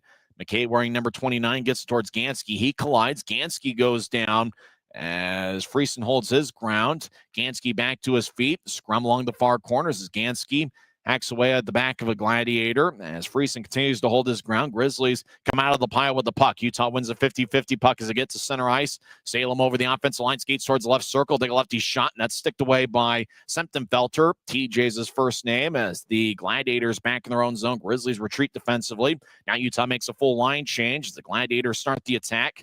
Rink wide feed, goes tape to tape as the Gladiators step over the offensive line, and they dump it towards the right corner. Grizzlies take it back away as Luke Manning gets spun around, gets on one knee. Now he regathers the puck, throws it to the middle of the ice. Turnover, shot saved by McKay. Atlanta tries to center it out in front, and it's picked off by Manning. So bounce it to center ice, looking for Shea. Shea got occupied by Robolotti as the Gladiators. Another long-range pass, glanced off a stick as the camera operator having a tough time trying to locate the puck. Grizzlies have it deep in their own zone. Utah up to center ice for Shea. Dangles back and forth over the line. Lays it for Voigt. It's Ty Voigt wearing number 96. Spins it back towards Manning. He lets it go up top. Grizzlies right side. Felton with a shot. And then glances off the stick and goes over Semptimphelter's head. Shea accepts it. And he'll get it to the corner. Hot pass was collected by Voigt. Voigt trying to get to Manning, but there was too many players around him. Gladiators come back the other way. Atlanta towards the left side. Righty shot. Kick save by McKay as the puck goes back past Voigt. A Gladiator tries to skate around Voigt, but Voigt took it away. Voigt taking off the puck. Now he tried to regather it, and the puck slides towards the middle of the ice at center ice. Shea gets it. He's in the left wing, trying to center it, and it looks like the shot went wide as always. Shea was trying to find a cutting Christian Felton out in front of the net. Felton was just occupied off a shoulder from Atlanta and couldn't get a shot off. But boy, Christian Felton's been very impressive this weekend. Ricketts with the puck. He's in the attack zone. Now Ness takes it as Ricketts got taken off the play. As Ness throws it to the middle of the ice. Slap shot, and Semptimphelter makes the save. Boy, the puck just ricocheted around the board. Somehow ended up in the high slot. Salem fired a blast, and Semptimphelter made the save as he holds on with 16:41 left in the second. Well, the Grizzlies pretty patient with their approach. Pretty good shift there by the forward line of Ricketts, Voigt, and Ricketts, Genev, and Ness. Although they are switching up the forward lines a little bit, and now Genev is out there with Ricketts. Genev crouches down low. He was a good face-off man for Penn State, but this time it's the Gladiators that win the draw as they'll tap it off the glass. Ricketts comes up with it, skates towards the left goal line, swung and missed as he was trying to fire a shot on a tough angle. Now behind the net, Ness gets taken away by Andrew Jarvis, number 6 of the Gladiators, a former Allen American who's used to playing against the Grizzlies, and this time with Allen, as well as the Tulsa Oilers. Grizzlies carry the puck towards the right side, and the whistle blows. Looks like Utah was offside as Grizzlies trying to carry it in from the right wing as Brendan Less was trailing the play. Ricketts and Genev came in, but looked like Utah's offside. 16-16 is the time remaining here in the second period. Unfortunately, we don't have the shot count on the scorebook, so we'll take a look at the ECHL app, and next whistle we'll get a look at the shot count. Right now it's 14-5 in favor of Atlanta. Grizzlies get the puck in neutral ice, and they'll drive it in. Well, Utah put together a really good effort both Friday and Saturday nights. How much gas do they have for this afternoon's game? Atlanta steps over the offensive line as they fire towards McKay, and the puck ricochets out of play with 15:58 left in the second. So Atlanta's up to 14 shots, 11 in the first period, 3 in the second. Grizzlies up to 5 shots, 3 in the first and 2 in the second. Grizzlies have 1 shot each from Enns, Salem, Pike, Winslow, and Danny Genev. Genev is the only forward that's taken a shot for the Grizzlies. 4 of the 5 shots taken by defensemen. Messner's kicked out of the face-off circle. Webster will take the draw. As looks like McNamee's taking the face-off for Atlanta. The jerseys the Gladiators wearing are beautiful, but the numbers don't necessarily stand out on a screen. Right point, lefty shot, and saved by McKay as he holds on as he bobbles the puck in his glove and hands it to one of the linesmen. As there's 15:49 left in the second period, McNamee talking things over with his teammate, 6 feet, 179 pounds. He had 1 assist last night. McNamee will take the face-off against McMessner. Messner crouches down low, and the draw won by Messner and the Grizzlies. As Utah will tap it off the glass, Gladiators somehow kept it in the right point. Now Utah back up with it. Utah will bounce it towards their bench area. Gladiators will force it out back to Utah ice. As Gladiators over to the right side as they sweep it in the right point. Now Colbiens delivers a blow behind the net. Scardina as he feeds one out in front. Shot saved by McKay. And Dryden holds on with 15:25 left in the second. Boy, Gladiators have had some good looks, and it looked like from behind the net, Atlanta was able to get a pass out in front. McKay made a save and didn't allow a second chance. Boy, Dryden McKay's on top of his game here this afternoon. Draw's going to be back in the Grizzlies zone as Atlanta kind of has Utah on their heels a little bit. We'll see if the Grizzlies can find a bit of life in a second wind as they can. So we're still looking for the game's first goal. Friesen with a draw, he wins it. Garrett Pike will race with long strides out to center ice. He gets it towards Jalot. Jalot left point as he fires lefty shot that's sticked away. That is an official shot on goal, we believe, for Jalot. That'd be the second by a Grizzly forward this afternoon. Jalot, number 24, trying to poke the puck away as Friesen holds his ground with Robillati. Robillati had his skate move a little bit. Puck goes to the other corner, which is the right side. Now the Grizzlies up top as Utah will fit it in deep for Jalot. Jalot gets hit in the back. He chases after it in the left corner as the Gladiators tap it around as they're trying to find the puck over in their feet, and that's Ryan Francis. Now Semptenfelter will throw it out of play as a delay of game. The Grizzlies, I think Utah's called for too many. Utah was making a line change, and Semptenfelter threw the puck towards the Grizzlies bench, and it looked like the referee is kind of making that signal as to saying that the Grizzlies had 6. So that's a very heads-up play if it is a too many men on the ice penalty by the is committed by the Grizzlies. Well, I'm not sure though. Puck might have just gone out of play, as it does look like they're going to continue to skate 5-on-5. It was a good idea though by Semptenfelter. He saw the Grizzlies change up skaters, maybe throw it towards the bench and get a too many men on the ice penalty. Right side, righty shot, that's blocked away before it gets towards Semptenfelter. That was taken by Ty Voigt. Now the Grizzlies at the right point, but the puck exits the zone as Grizzlies will tag up a new try. Atlanta with the puck deep in their own end. Gladiators out to center ice, and they'll dump it in, but the puck looks like it deflects out of play as there's 14:18 left in the second period. Still no score. Atlanta with a big shot advantage. But the Grizzlies have been Grizzlies have had some decent looks among, I believe, their 6 shots as John Jalot over to the left wing. And I'm really excited about seeing John Jalot this weekend, and I'm really excited to see him next weekend against the Idaho Steelheads. Jalot's a first-year pro, and kind of like a lot of rookies, you're going to see them get better and better as the season goes on. Grizzlies win the draw. Salem gets it as he'll throw it back to Gansky, who's a pretty good skater for a guy his size. He handles the puck and has good hands. He'll move it out to center ice, but the Gladiators get it back. Atlanta, rink-wide feed as Gansky occupied a Gladiator, so they couldn't accept it. Salem runs it down, and he will sail it all the way to, well, I thought neutral ice, but the puck ended up back in the Grizzlies zone. As Genev back towards the far corner. Now another Gladiator gets it. He'll throw it to the right point. Dancing around and wheeling is Chad Nychuk. He spins, reverses his field, and throws the puck back towards the right point. Now the Gladiators feed it back towards the left wing. Somebody off the screen has it, fires a shot, and they score. Well, is there that man again, Furiolo? He was over on the left point, but he's not skating to the bench first. They believe that somebody redirected it. It's 1-0 Gladiators with 13:37 left in the second. Looks like Walter, though, he gets a pat on the back from Furiolo, as we didn't get to see the shooter, as off the play, Furiolo was just dancing around over in the left point, and then he fired towards the net, and they believe that Isaac Walter scored the goal, and if he got a piece of it, that's Walter's first as a pro. I think I said Ryan Walter is getting A bit of a flashback to the former Grizzly of a bunch of years ago, but it's 1-0 Atlanta. Grizzlies trying to respond. Utah in the offensive zone. They throw it between Lebster's legs. As Lebster now gets it back on the right side, he gets spun around. Gladiators dive to clear it out. Good work by Atlanta. Running it down is Avery Winslow, number 8, which last year was worn by, I believe, Keaton Mastrodonato. Puck to center ice. Gladiators run it down near the Utah bench. They throw a basketball-style pick on Mick Messner. That was a penalty last night, not this evening. As Grizzlies get it up top, and the Gladiators keep it in. 7 minutes into the second period. Centering pass. Good job by Winslow lifting the stick of a Gladiator to make sure they couldn't accept the pass and get a grade A chance.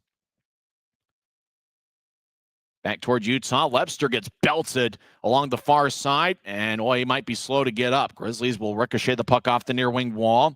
And now Lebster back to his feet, as looked like they wanted to go after Nychuk. Now Sylvester has a puck.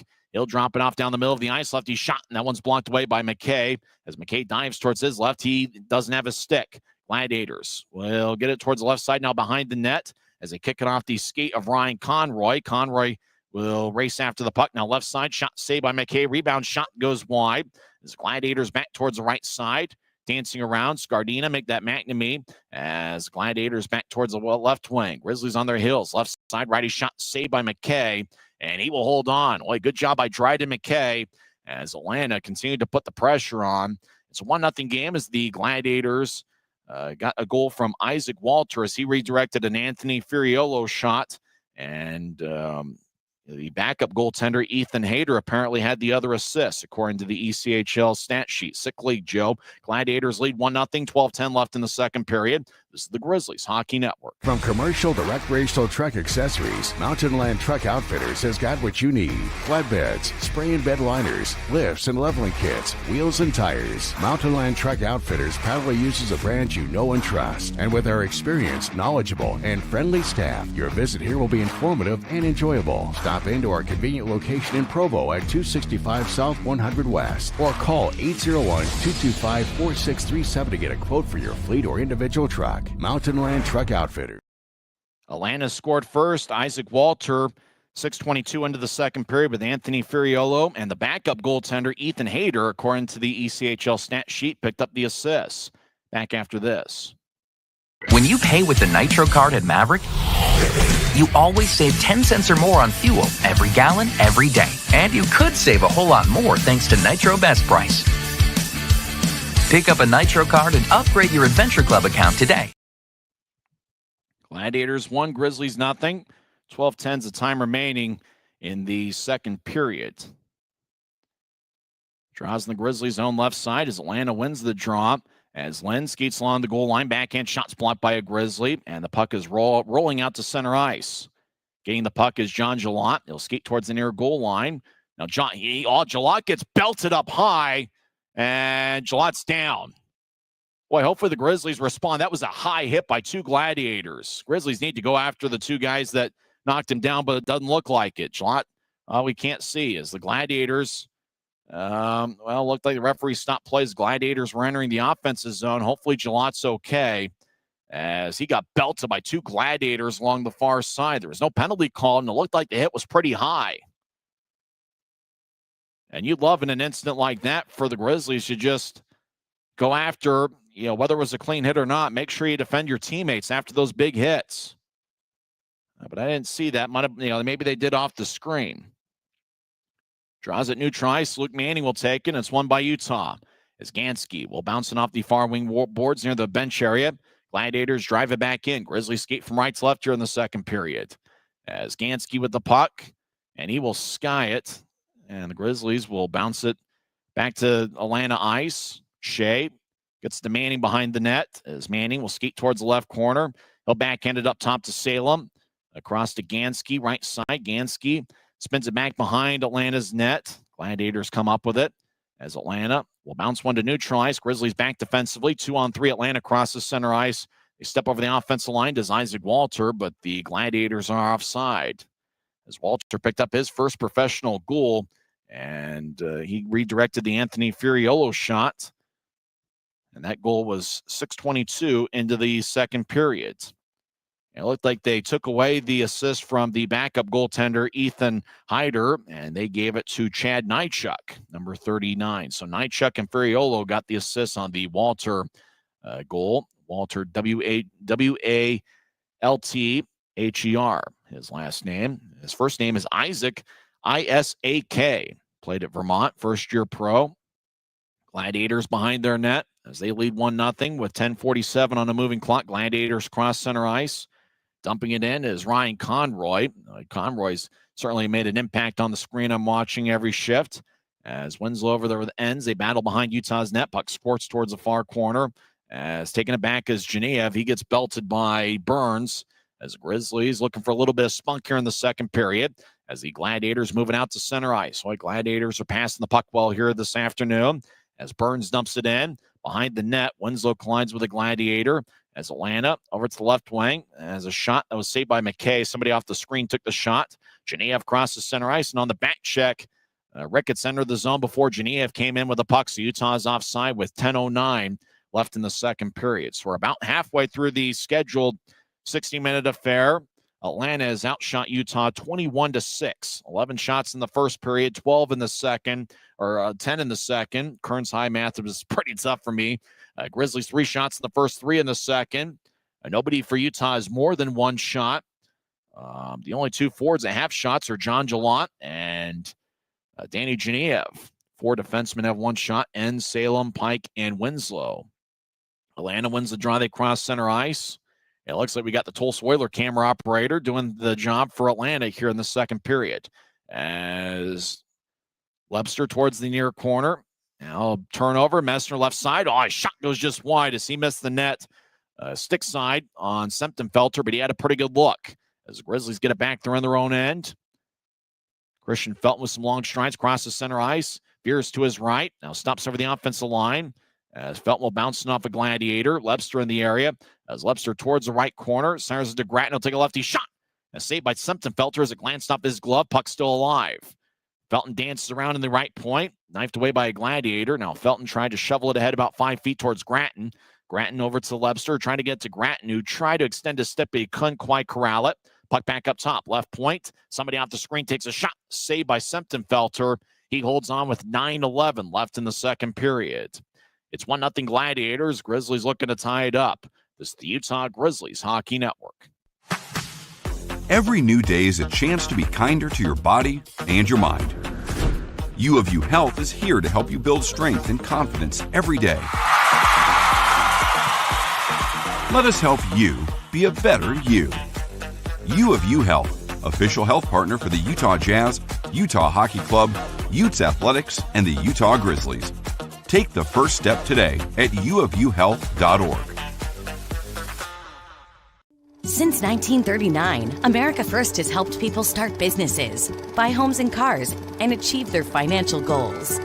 Today, our top priority is still the financial success of you and your family, which is why we're giving new members $100 when they sign up for a basic savings and checking account, and another $100 when they upgrade to premium checking and enroll in and use direct deposit. So head to americafirst.com today and join the credit union that always puts its members first.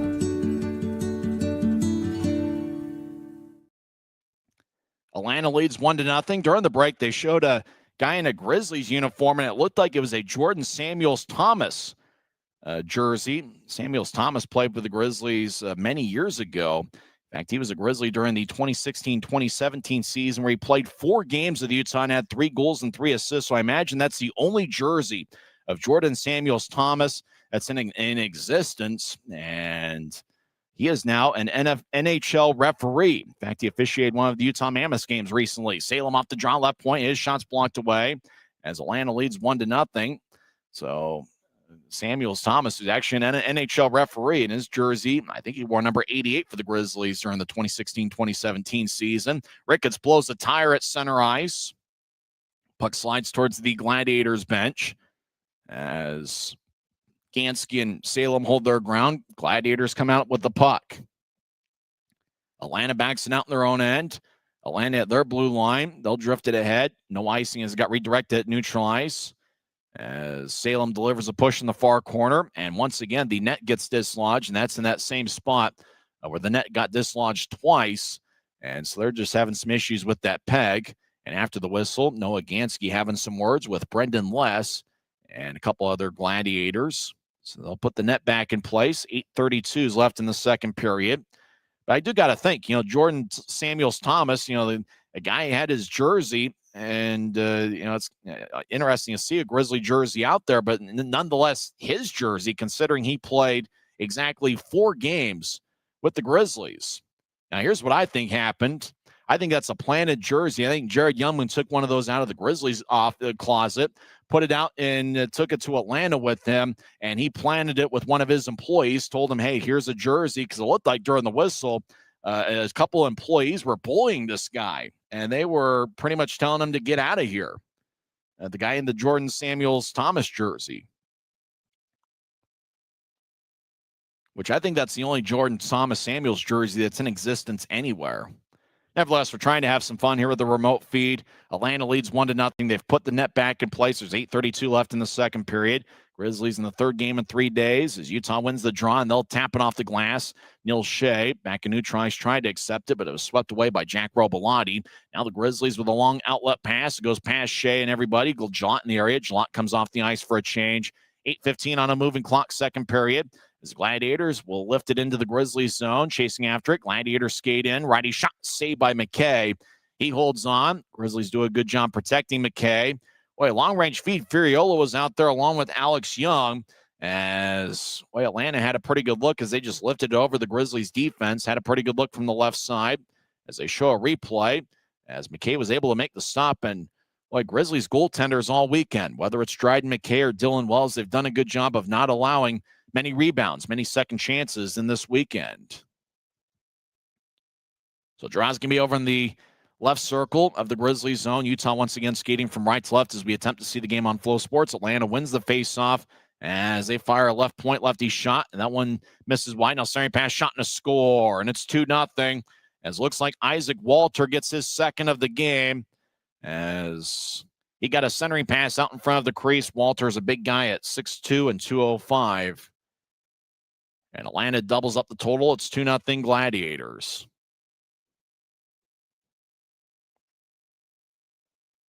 All right, they show the replay on Flow Sports. The shot was taken from the left point, bounced off a body, and then they just felt it just kind of curled a pass out in front of the crease to Walter.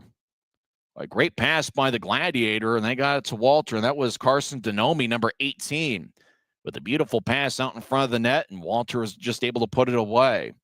Both the Walters goals have come out in front of the net, a redirection to make it 1-0, and there he just got his big body in front of the crease, and with good hands, he was able to get the pass from Denomey and put it in the back of the net. So it's Ryan Walter, 2 in the or Isaac Walter, not to be confused with Ryan. I mean, could we see a Ryan Walters jersey planted somewhere in Atlanta? It's possible. We saw his teammate Jordan Samuels-Thomas have his jersey planted in there. They were teammates together with the Grizzlies that year.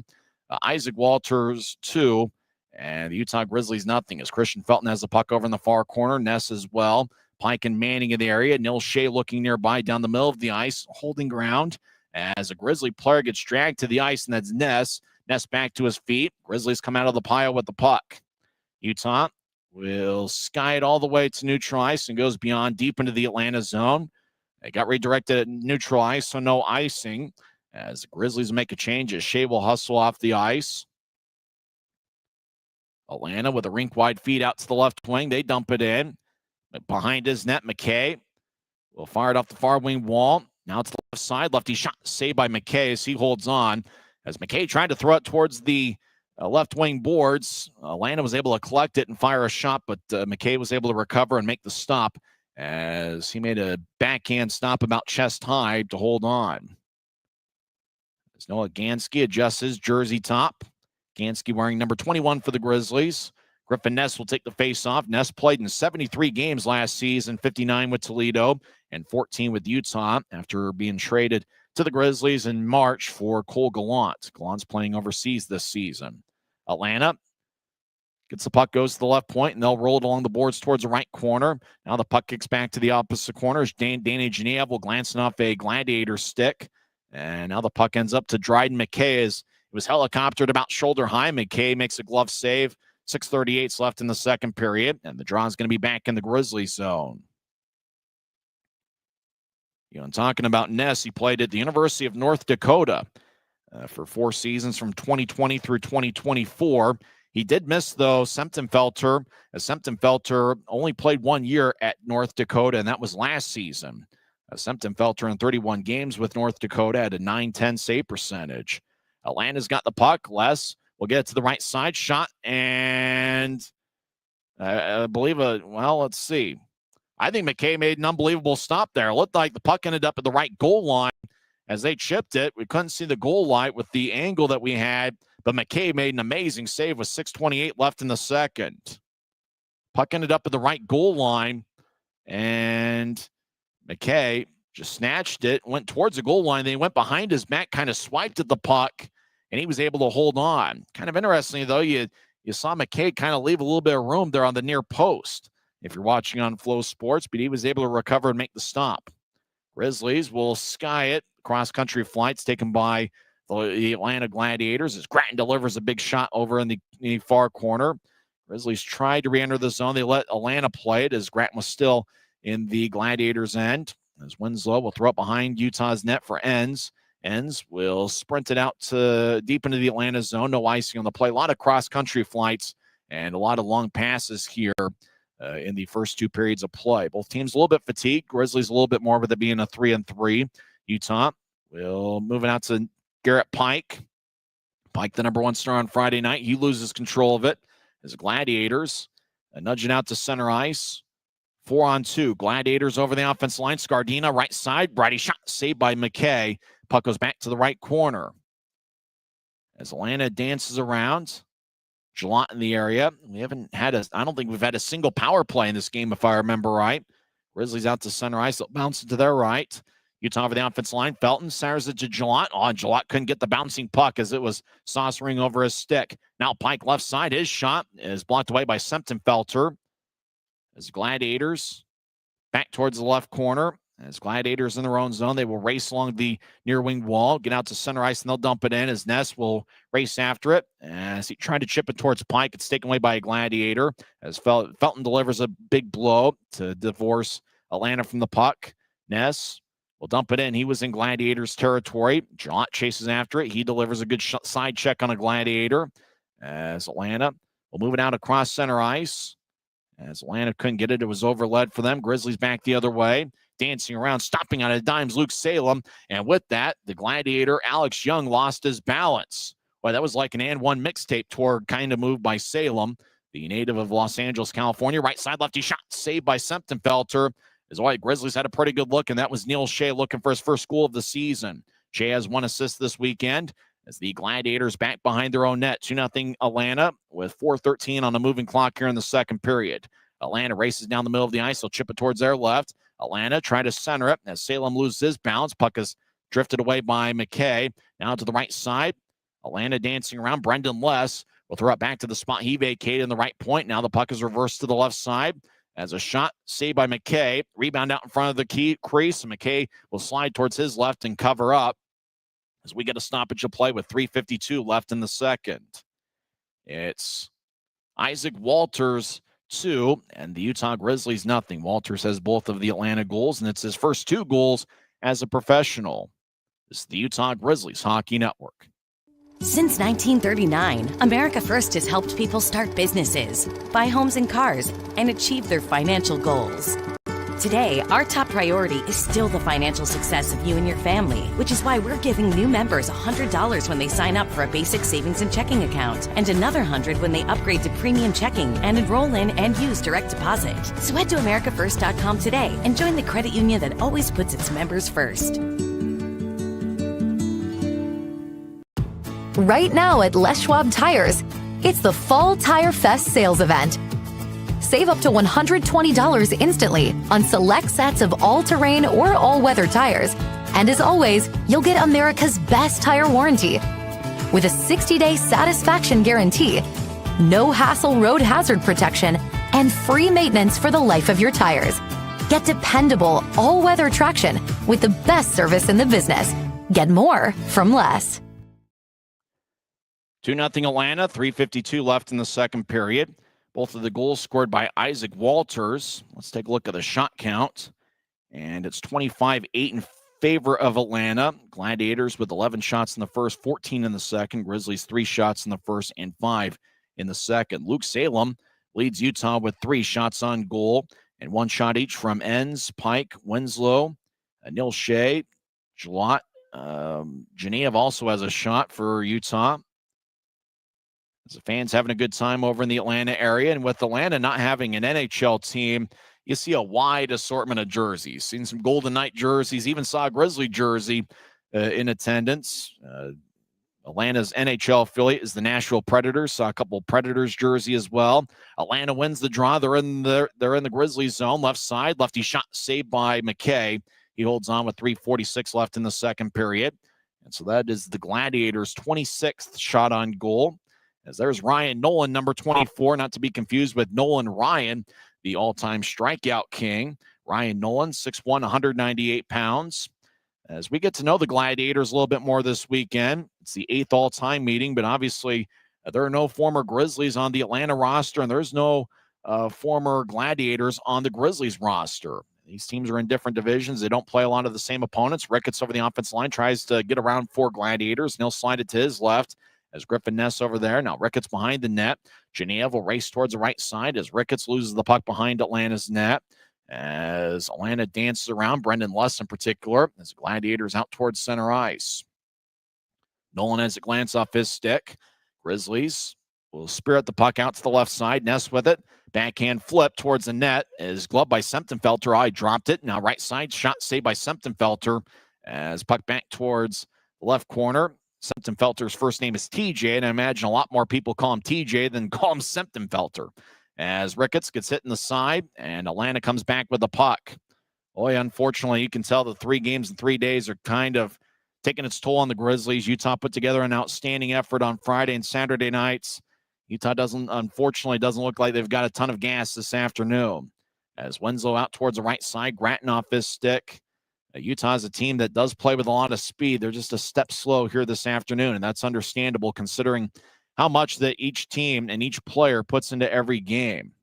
As puck at neutral ice, Grizzly, somebody off the screen dumps it in, and that's Gratton. Semptenfelter behind his net, turns it over. Gratton gets it towards Lebster, left side, shot saved by Semptenfelter. Gratton gets it back to Lebster. He's on the right side. Righty shot goes wide. Semptenfelter might have gotten a piece of it. As puck back towards the right side, Grizzlies showing a little bit of spirit here, trying to get on the board late in the second period. Gratton back towards the right side. Grizzlies skate in. Backhand shot saved by Semptenfelter. Rebound shot, a score! Christian Felton was in the area as it's now a 2-1 game. Boy, there was a couple different bodies, a couple different possibilities as to who's going to get credited with the goal. As Felton skated towards the left side, backhand shot saved by Semptenfelter, and then Felton batted it in the back of the net about waist high as he went bar down, saved that puck, DJ McFarland, as Christian Felton picks up a goal, and we'll check to see if that's his first pro goal. He did play last year with the Kalamazoo and Abbotsford. We know it's his first goal as a Grizzly, and that is his first professional goal. Congratulations to Christian Felton. He had 7 goals in his college in 2 years ago at Merrimack College. And Christian Felton, he's been awfully impressive this week. And what a move he made. First, the backhand shot that was saved by Semptenfelter. Then he kind of batted it about waist high, and it went bar down into the back of the net. Grizzlies back up with it as they continue their attack 2-1. They tried to start to Jalop, but the puck lifted and ended up, it was gloved by Semptenfelter about shoulder high. And so the Grizzlies will have an offensive zone draw with 1:49 left in the second. So we're wondering about when the Grizzlies were going to get their second win. Did they do so right there? We believe that Christian Felton picks up the goal, and if he is, that's his first professional goal, and it's the second straight game where the Grizzlies have a player scoring their first pro goal, and it is Christian Felton, 17:58 into the second, with Tyler Gratton getting one of the 2 assists. So it's 2-1 Atlanta. Here late in the second period, Grizzlies up with a puck as 3-on-3. Grizzlies get it towards Genev, but the cross-ice pass was knifed away by Atlanta. Gladiators back up with it as they drop it off 3-on-3. Atlanta right side shot is sticked away by Salem as Atlanta gets it back towards the left side. Now back to the point as Les gets pushed by Genev. Now the puck back to the left corner. Siren pass picked off by Jalot, who will skate around one Gladiator. He gets dragged down. We haven't had a single power play in this game. Grizzlies get to center ice. Gansky rolls it along the boards. He will skate to the bench. Grizzlies showing a little bit of life here in the latter portion of the second period. As it's now a 2-1 game, they're looking to tie it up. Manning will bounce it towards the left side. Shea gets the puck. He'll skate towards the left side. Now Shea around Atlanta's net as he gets pushed along the glass. Shea loses the puck as the Gladiators will bounce it to neutral ice. Utah back up with it at neutral ice as Grizzlies cross center as they'll throw it into the left corner. Shea racing after it. Now Manning, sharp angled shot. Hits Semptenfelder, might have got the side of the net. Winslow in the area along with Shea. 28 seconds left in the period. Puck back towards the right corner as Enns gets it off the wall. Skate towards the right point. Drop it to the high slot for Manning. Manning will move to his left. Fakes it back to Winslow. Manning gets it behind the net as dangling back and forth is Neil Shea. He feeds it back up top as Enns gets it off the wall. He'll bounce one to Shea. Shea collects it. He'll try to get it across to Winslow off his stick. Winslow backhand attempt is blocked away by Jarvis. 3 seconds left in the period. And the Gladiators skate towards the corner and time runs out. But the Grizzlies do get a little bit of momentum heading to the locker room as Christian Felton picked up his first professional goal. It's his 23rd pro game. He spent 13 games with Abbotsford, 7 with Kalamazoo last season. And Christian Felton with a beautiful move got Utah on the board as his goal was scored 17:58 into the second period with Tyler Gratton getting the assist. And that is Gratton's first point as a Grizzly. So we'll come back and recap the first 2 periods as Atlanta scored twice as Isaac Walter scored on a redirection 6:22 into the second, and then Walter on a beautiful pass from Alex Young. He scored 11:58 into the second. And then Christian Felton on the board with 2:02 left in the second period with Tyler Gratton getting the assist. There's only been one power play. Anthony Furiolo got a holding minor, 12:49 into the first. Utah's 0 for 1 on the power play. Atlanta is 0 for 0. We'll see if the Grizzlies have a third period comeback in them. Atlanta has outshot Utah 28-13, but the Grizzlies showing a little bit of spirit late in the second period with the Felton goal and a few good shifts after that. We'll come back and recap the first 2 periods, and we'll also go over some other league scores. This is the Utah Grizzlies Hockey Network.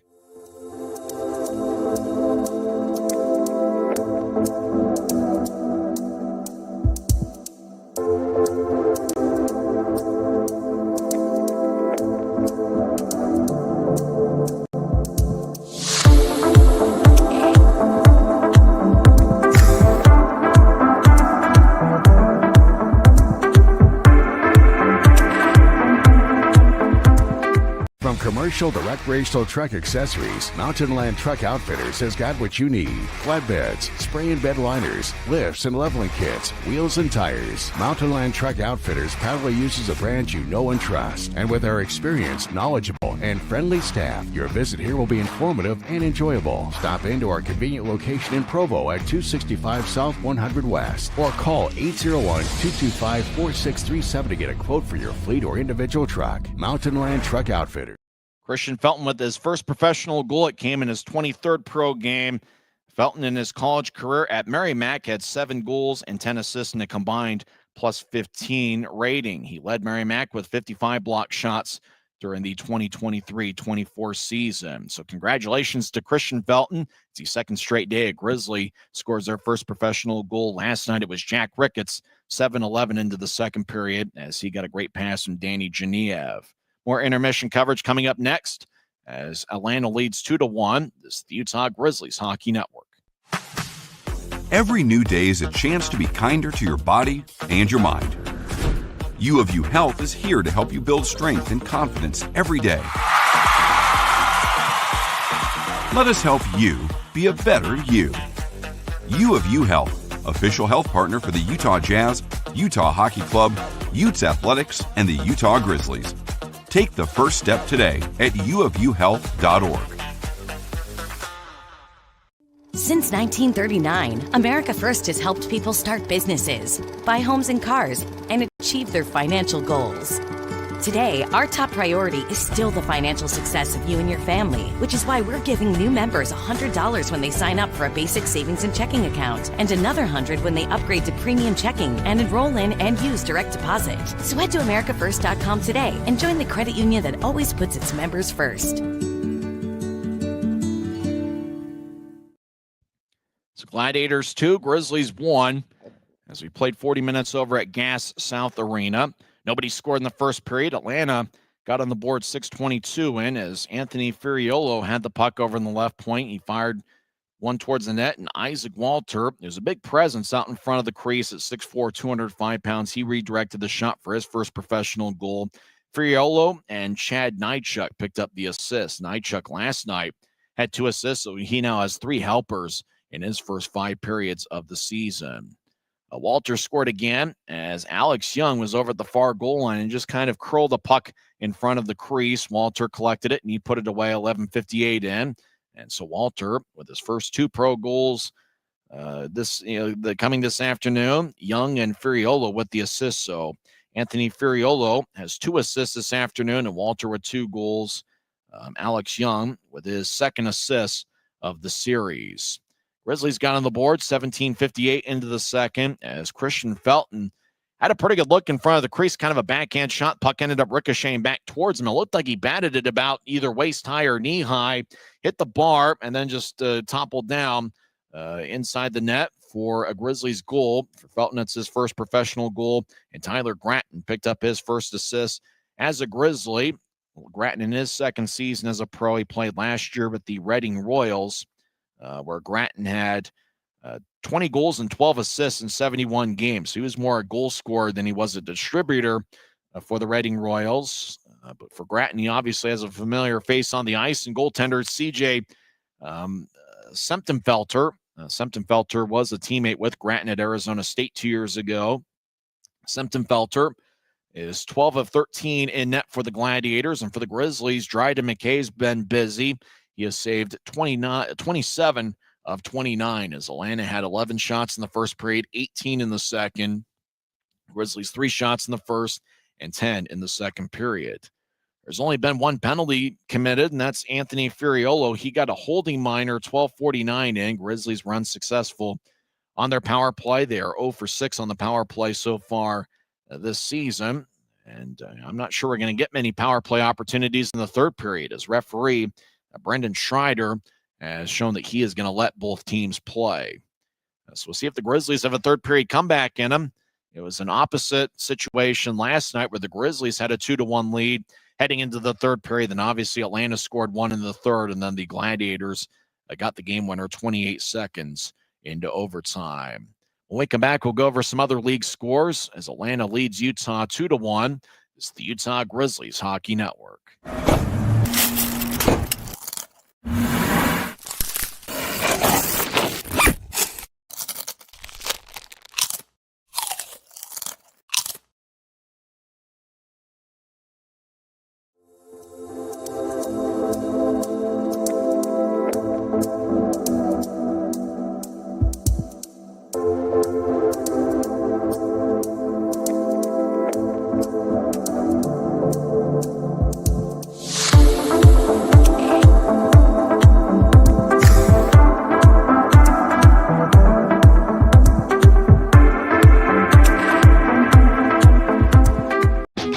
Maverick's new bean-to-cup machines always deliver a freshly ground cup of coffee on demand, so you can enjoy any of our premium roasts at their best, day or night, hot or iced. Enjoy a fresh cup today. Les Schwab changed the tire game more than 70 years ago. Today, we still believe you should get more from less. Like more hustle, less hassle. More of the best service around, less of the runaround. Because we include America's best tire warranty in every tire we sell. So you get more unbeatable warranty, less charging you extra. It's why we're more than proud to say, you get more from less. It's a busy night in the league. About half the teams are in action.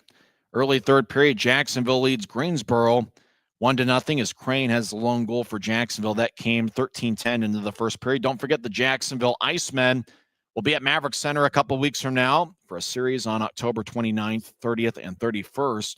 There's only one former Grizzly on the Jacksonville roster, and that's defenseman Peter Tischke, who was a member of the 2019-2020 Utah Grizzlies. He played his college hockey at Wisconsin. After 2 periods, Reading leads Maine 1-0. Kulikov has the lone goal for Reading. That came 19:35 into the second period. South Carolina leads Greenville 4-1. Simone Pinard has a goal, as well as Cooley and Wilkins. Wilkins has 2 goals for the Stingrays. The lone goal for Greenville was scored by Tate Singleton, 5:14 into the first period.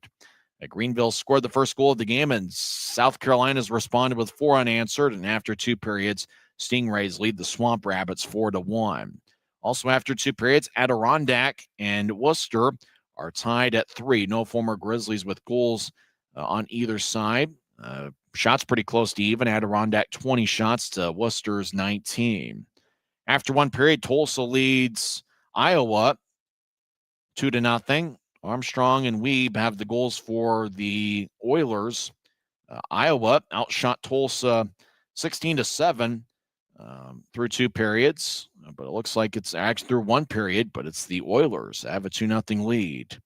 Getting underway about an hour from now, Idaho and Tulsa will do battle. Both teams are, it looks like Tahoe is 1-1 on the season, and Idaho is 1-1 as well. It's the rubber match of a 3-game series.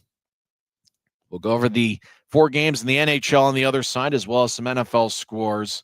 Atlanta leads 2-1. Christian Felton with his first professional goal, and that came with 2 minutes and 2 seconds left in the second period. This is the Utah Grizzlies Hockey Network. From commercial to recreational truck accessories, Mountain Land Truck Outfitters has got what you need. Flatbeds, spray and bed liners, lifts and leveling kits, wheels and tires. Mountain Land Truck Outfitters proudly uses a brand you know and trust. And with our experienced, knowledgeable, and friendly staff, your visit here will be informative and enjoyable. Stop into our convenient location in Provo at 265 South 100 West or call 801-225-4637 to get a quote for your fleet or individual truck. Mountain Land Truck Outfitters. There's 4 games in the National Hockey League tonight. At 5 o'clock, the Bruins are at the Utah Mammoth. That game being played at Delta Center. Bruins lost last night 4-1 to the Grizzlies NHL affiliate, the Colorado Avalanche, as Nathan McKinnon scored 2 goals.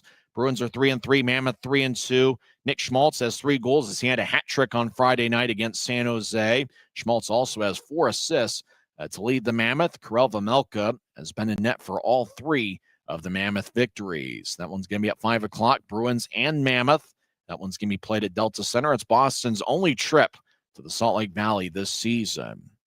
1 game in progress. Early third period, Red Wings lead the Oilers 3-1. Dylan Larkin with 2 goals. Noah Phillip with the lone Edmonton goal. That game's early in the third period. Red Wings 3, Oilers 1.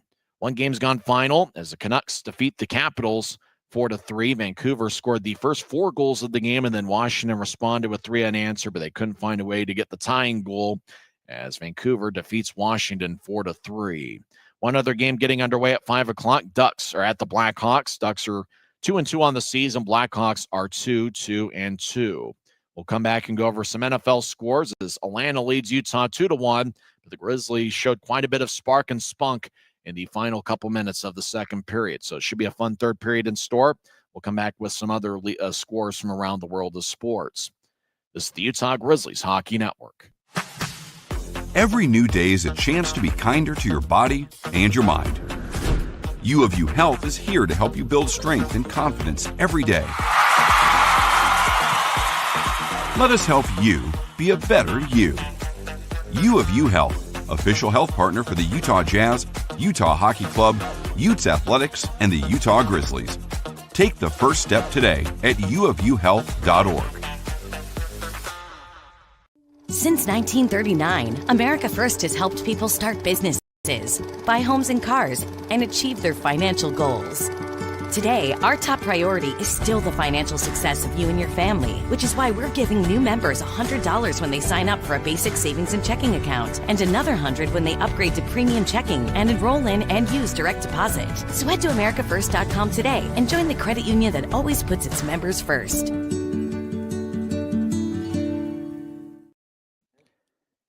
The National Football League is in action on this Sunday afternoon. Games in progress. Early second quarter, Giants lead the Broncos 7-0. That game's being played in Denver. Early second quarter, Colts lead the Chargers 13-3. Colts are 5-1 on the season. Chargers are 4-2. After one quarter, Cardinals lead the Packers 3-0. And midway through the first period, the Cowboys lead the Commanders 10-8. Final scores in the NFL: Rams defeat the Jaguars 35-7. Rams are 5-2 on the season. Jaguars are 4-3. Bears defeat the Saints 26-14. Bears are now 4-2. Saints are 1-6 on the campaign. The Browns go to 2-5 on the year. They defeat the Dolphins 31-6. Chiefs shut out the Raiders 31-0. Rashee Rice with 2 touchdown catches. Patrick Mahomes 3 touchdown throws. Philadelphia holds on to beat Minnesota 28-22. As Jalen Hurts had 3 touchdown passes. Panthers defeat the Jets 13-6. Panthers, surprisingly, are now 4-3 on the year. Jets are 0-7. Patriots get a pair of touchdown passes from Drake May and a touchdown run from Stevenson as the Patriots defeat the Titans 31-13. Patriots under Mike Vrabel are 5-2 on the season. Getting underway at 6 o'clock. That game is of an interest to the Atlanta Gladiator fans as the Atlanta Falcons are on the road to take on the 49ers. Atlanta's 3-2 on the season. 49ers are 4-2. Game 6 of the American League Championship Series is tonight as the Seattle Mariners have a 3-2 series lead. Game 6 is in Toronto. Mariners' victory obviously means that they will reach the World Series for their first time in franchise history. If the Toronto Blue Jays find a way to win Game 6 and Game 7 at home, Blue Jays will get to the World Series for the first time since 1993. 93 seemed to be a big year in the country of Canada. After all, 1993 was the last time a Canadian team won a Stanley Cup, and that was the Edmonton Oilers, who defeated the LA Kings. The series probably best remembered for Marty McSorley getting a penalty for an illegal stick late in Game 2. And obviously, the Blue Jays won the World Series back in 1993 as they won back-to-back championships. 92, they defeated the Braves in 6 games. In 93, the Blue Jays defeated Mitch Williams, Curt Schilling, Darren Dalton, Lenny Dykstra, and the 93 Phillies. I could probably name just about all 25 players from that 93 Phillies team. That was certainly a fun era of baseball, and why the Blue Jays are making baseball fun once again in Canada. We'll come back in 2 minutes and have third period action as the Grizzlies are looking for a comeback. They got a late second period goal from Christian Felton. It's the Gladiators 2 and the Grizzlies 1. This is the Utah Grizzlies Hockey Network. Maverick's new bean-to-cup machines always deliver a freshly ground cup of coffee on demand, so you can enjoy any of our premium roasts at their best, day or night, hot or iced. Enjoy a fresh cup today.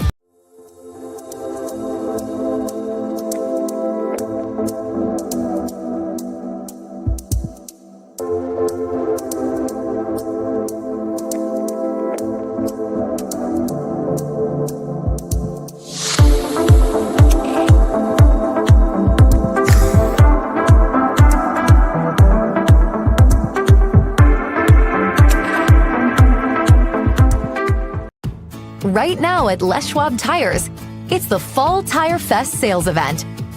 Save up to $120 instantly on select sets of all-terrain or all-weather tires. And as always, you'll get America's best tire warranty. With a 60-day satisfaction guarantee, no hassle road hazard protection, and free maintenance for the life of your tires. Get dependable all-weather traction with the best service in the business. Get more from Les.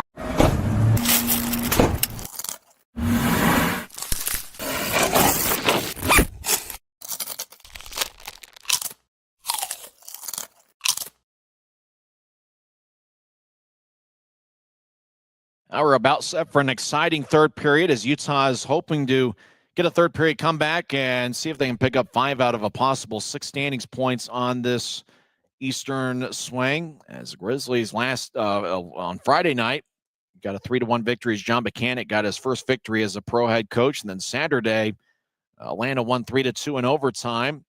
As the Grizzlies will start the third period with, we believe, the line. We saw Tyler Gratton out there, so it's probably Gratton, Messner, and Lepster. And we're not sure about the defensive pairing yet, as we're waiting for the time to run out of the intermission clock, because after all, you can't have a period end before the 18-minute intermission clock runs down. So everybody's just kind of waiting, and we'll get third period action shortly, as we see a lot of Atlanta Thrasher jerseys. There's not too many connections between the Grizzlies and Gladiators, but the Utah Mammoth do have a couple connections, as the TV voice of the Mammoth, Matt McConnell, was the final TV voice of the Atlanta Thrashers. And Mike Folta, the radio voice of the Mammoth, he was a former Gladiators broadcaster not that long ago. So maybe for me, I probably should just move to Atlanta and hang out with Guy Carenza, and then who knows, end up from Atlanta to Utah. Maybe that's the path. I don't know. Puck has been dropped as we begin play here in the third period. There is a few connections, though, from the Atlanta front office. Jared Youngman, who was with the Grizzlies for 23 years, he's the team president in Atlanta. And Guy Carenza, obviously the Gladiators broadcast, was with us for a couple seasons here on the Grizzlies Hockey Network. Utah's a puck deep in their own zone. Salem will tap it off the glass. He's got 3 shots on goal. As the puck goes deep in the Gladiators zone, Grizzlies up with it. As Lepster stops on a dime, throws it back to the middle of the ice. Salem, he'll take a lefty shot, and that's blocked. Now Lepster fires towards the net, and that's kicked away by a Gladiator. As the puck bounces, Lepster along the near wing wall, as he'll throw it back up top and out to center ice. Salem will throw it back in as the Grizzlies make their first line change of the third period. As Gladiators back deep in their own zone. Can the Grizzlies find a way to come back? Genev's on the ice for Utah as the Gladiators get to center ice, and they'll chip it in. Puck towards the left corner. Ricketts and Pike in the area as Felton lifts the stick of a Gladiator. Utah back up with it as Ricketts gets blasted to make that Genev as he was trying to exit to neutral ice. Rink wide feed to center ice, and looks like the pass connected as Atlanta comes back in. Gladiators, Ryan Francis skates towards the right corner. Pike delivers a blow. Puck goes back up top, right point. Righty shot, kick saved by McKay. Now left wing shot, blocker saved by McKay again. As Boudon throws it out in front, swing and a miss. As Gladiators were out in front, would have been a good chance if they would have connected on that one. As Gladiators get it back to the Utah. Pike to center ice for Ricketts. Ricketts will dump it in as Friesen chases after it along with Griffin Ness. Gladiators with the puck. They'll chip it off the near wing wall. Grizzlies skate from left to right here in the period. As Gladiators will move it out to neutral ice, and they'll drive it in. As I guess it got redirected, says the linesman by Jalot, so no icing. Crossing center ice is Colby Enns. He will sky it all the way from center ice on to Semptenfelter. Semptenfelter trying to locate it, but he does have it as he holds on with 17:58 left in the third. So it'll be an offensive zone draw for the Grizzlies. Utah seems to be getting a little bit stronger and playing a little bit faster as this game's progressed. Kind of a little bit of a slower buildup here, but the Grizzlies have played well. Friesen will take the draw. He's out there with Jalot. Draw won by Atlanta. Mick Messner also out there as well, as the Grizzlies are rolling with an odd number of forwards, 11 and 6. As the Grizzlies dump it in, McKay will tap it off the glass. Now right point. Atlanta chips it back to the left corner as the Grizzlies get to Winslow, who hustles after the puck. Winslow gets it, and he will slice it ahead. Messner in the area as Atlanta's goaltender Semptenfelter lets it go to the right corner. Messner collides with a Gladiator, and Atlanta back up with it. A lot of long-range passes by both teams. 2.5 minutes into the third period, Atlanta over the offensive line as Young will bounce one towards the right point. Atlanta gets it right side. Lefty shot saved by McKay as it glanced up at his glove and bounces towards the left wing as Grizzlies get it to the corner. Luke Salem back deep in his own zone. He gets double teamed as he gets hit by Ryan Nolan. Nolan, a 6'1" forward. 2 Grizzlies trying to poke it away. Now the puck goes towards Messner. Back to Salem in the corner. Grizzlies will bounce it off the wall for Shea. Shea will fire it off the hip of the Grizzly as they were skating towards the Grizzlies bench. As Gladiators back up with it. 16:48 on a moving clock, third period. Atlanta rink wide feed. He goes towards McKay, who keeps the play alive. Dancing around is Christian Felton. He's an outstanding skater. You could tell why he had an NHL contract last year with Vancouver. It's skied in at center ice from Salem as Voigt chasing after it. Gladiators get their stride ahead of him. Puck back to neutral ice. Shea over to Voigt at the Atlanta line, and he'll bounce one to the left corner as another Grizzly chases after it. Felton out to the right wing. He loses the puck off his stick. Atlanta will move it out to center ice. Gladiators throw it towards the Grizzlies bench. Atlanta in the middle of a line change as they dump it in deep. Grizzlies back behind their net. As Utah spreads the ice, we played about 4 minutes of this third period. Gladiators still lead 2-1. Utah looking for the tying goal. Atlanta looking for some insurance. Grizzlies out to center ice as it goes past Lebster. And now Lebster holds up a Gladiator along the far wall as Grizzlies get dragged down. That's going to be a penalty on Atlanta as Grizzlies had the puck. They're going to skate behind Semptimphelter's net towards the near side. As McNamee, I'm not sure if it was McNamee. They show him on Flow Sports. Might have been him. But they just dragged down a Grizzly. It looked like it might have been Ricketts who was skating towards the near side. He fell down, and the referee decided to make the call. So Utah's going to get a power play. Going to the box is Andrew Jarvis, number 6. So we'll see if the Grizzlies can get their first power play goal of the season. Utah's currently 0 for 6. They're 0 for 1 tonight. If Gratton's on the ice, watch out for him in front of the net. Messner will take the draw as he crouches down low. Face-off won by Utah. Dancing around is Salem. He'll move it to the left side. Now back to the left goal line. Messner, backhand shot. He swung and missed on it. As Manning in the area, puck bounces to a Gladiator, and they'll backhand it out. So the puck slides and wobbles into the Grizzlies zone. Salem runs it down. He'll stop behind McKay's net. Grizzlies skate from left to right. Salem down the middle of the ice, dangling the puck back and forth. They'll drop it to his left. Grizzlies will chip it back to the middle of the ice. As racing across centers, Genev, he enters the offensive zone with ease. Skates towards the right goal line. Try to backhand it out in front, looking for a cutting Manning. As it was overled for him, Manning wasn't quite there yet. Now Manning gets the puck on the left side. Gets to Genev. Genev skates towards the right side. Sayers out in front. Shot goes wide. Oh, Ricketts was out in front, but he just missed the net stick side on Semptimphelter. Now Ricketts behind the net. He goes down along with the Gladiator. Now the puck bounces to the middle of the ice. Atlanta gets it. They'll carry it out to neutral ice themselves. 1-on-2. Gladiators will step over the offensive line. Stop to kill some time. Utah takes it away. As Genev along the near side overskates it, as he'll let Messner play it.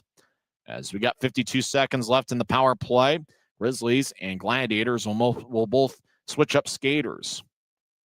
Grizzlies deep in their own zone. As the puck is off the screen. Now entering to neutral ice is Pike. He'll drop it to somebody else off the screen. Now the Grizzlies cross center ice. Lebster will move to his right. Lebster pitches it out to the left side. Grizzlies over the attack line. As Utah gets up top to Voigt in the right side. He collects it cleanly. Voigt dangling back and forth just outside the circle over to Pike. He'll get to Shea left side. Lefty shot safe. Rebound shot. Righty shot is blocked away as that one was taken by Reed Lebster. Lebster to the left wing gets double teamed along the boards. Atlanta will pitch it all the way to neutral ice. So the Grizzlies reset. Voigt enters back from the right wing as he waited for everybody else to tag up. Shea down the middle. Shot blocker saved by Semptimphelter. As there's 3 seconds left in the power play. Lebster gets held up along the boards. Gladiators clear it out.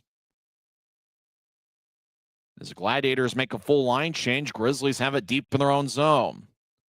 As Voigt out to center ice. As Voigt will pitchfork it in.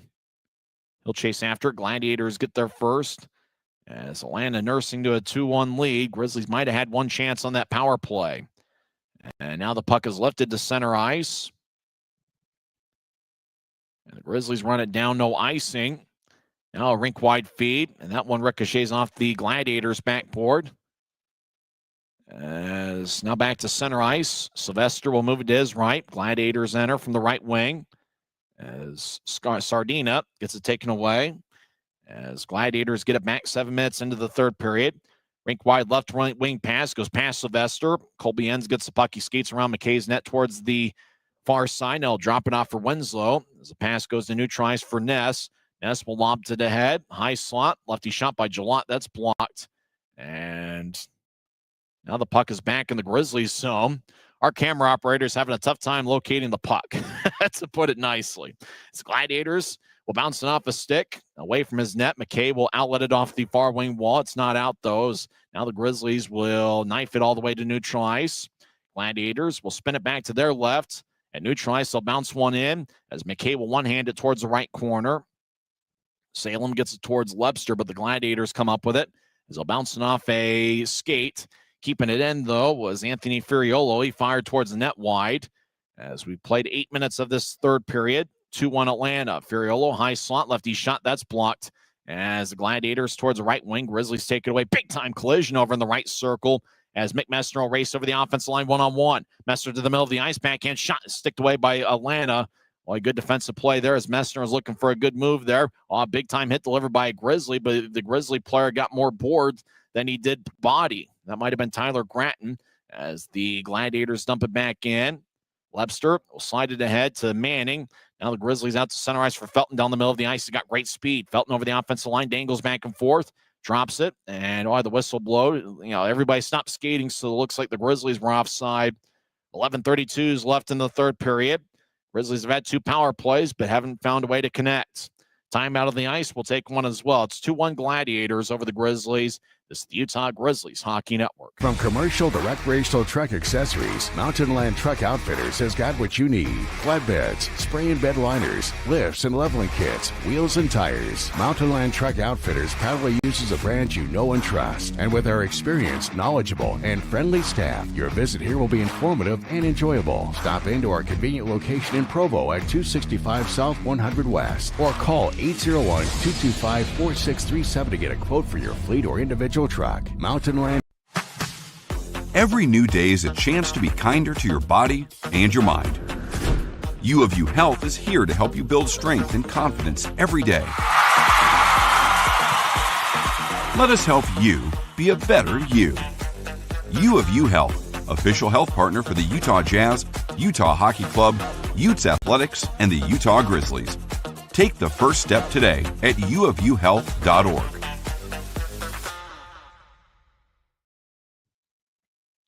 11:32 is left in the third period. Both teams have taken 2 shots in the frame. Atlanta has outshot Utah 31-15. Luke Salem leads the Grizzlies with 3 shots. Colby Enns and Neil Shea each have 2 shots, and a bunch of other Grizzlies with 1 shot on goal. Dryden McKay's done a good job keeping the Grizzlies in this one. He has saved 29 of 31. Sempton-Felter for Atlanta has saved 14 of 15. Puck goes deep into the Grizzlies zone. Atlanta gets to the left side. Siren pass. Shot saved by McKay. Rebound shot and a score. Boy, loose change out in front of the crease. And Alex Young appears to be the guy that tipped it in. Young picked up a second period assist, and Alex Young was out in front of the net. As Gladiators get some insurance, it's a 3-1 game. Alex Young, who played at Arizona State 2 years ago, he was a teammate with Tyler Gratton and the Atlanta goaltender Sempton-Felter. My great centering pass, but it wasn't the first chance, though. Alex Young converted on that second one. He tapped it off of McKay. It lifted past McKay, and there's going to be a bit of a debate as to who got the goal, whether it was Alex Young or if it was Isaac Walter, as Walter is kind of extending his stick in the crease as well. If it's Walter, though, that would be his third of the game, and that'd be a hat trick. And obviously, nobody threw their hat on the ice. Young did skate to the bench first, so they believe that he was the one that scored. We'll check on the scoring later. As Felton has the puck deep in his own zone, as he skates around McKay's net, he'll bounce one to his right as Shea gets around 2 defenders. Now a third. Shea doing his best Danny Ainge impersonation, getting around the entire defense, snaking his way. Felton over on the right point loses the puck as the Gladiators come back the other way, 2-on-2. As Young will skate towards the right point as he spins it around. A Gladiator with good hands gets it behind Utah's net. And now they get it back towards Ryan Nolan, who lifts his stick down to the right wing. Righty shot saved by McKay. A little bit of a collision there as Colby Enns confronts a Gladiator as the puck will lift out of play towards the penalty box area. As we got 10:24 left in the third period, and Atlanta leads 3-1. So they gave the goal to Alex Young with Isaac Walter and Carson Denomi getting the assists. So Alex Young has 1 goal and 1 assist. He's a +3. Isaac Walter. Shout out Ryan Walters. He was one of my favorite Grizzlies.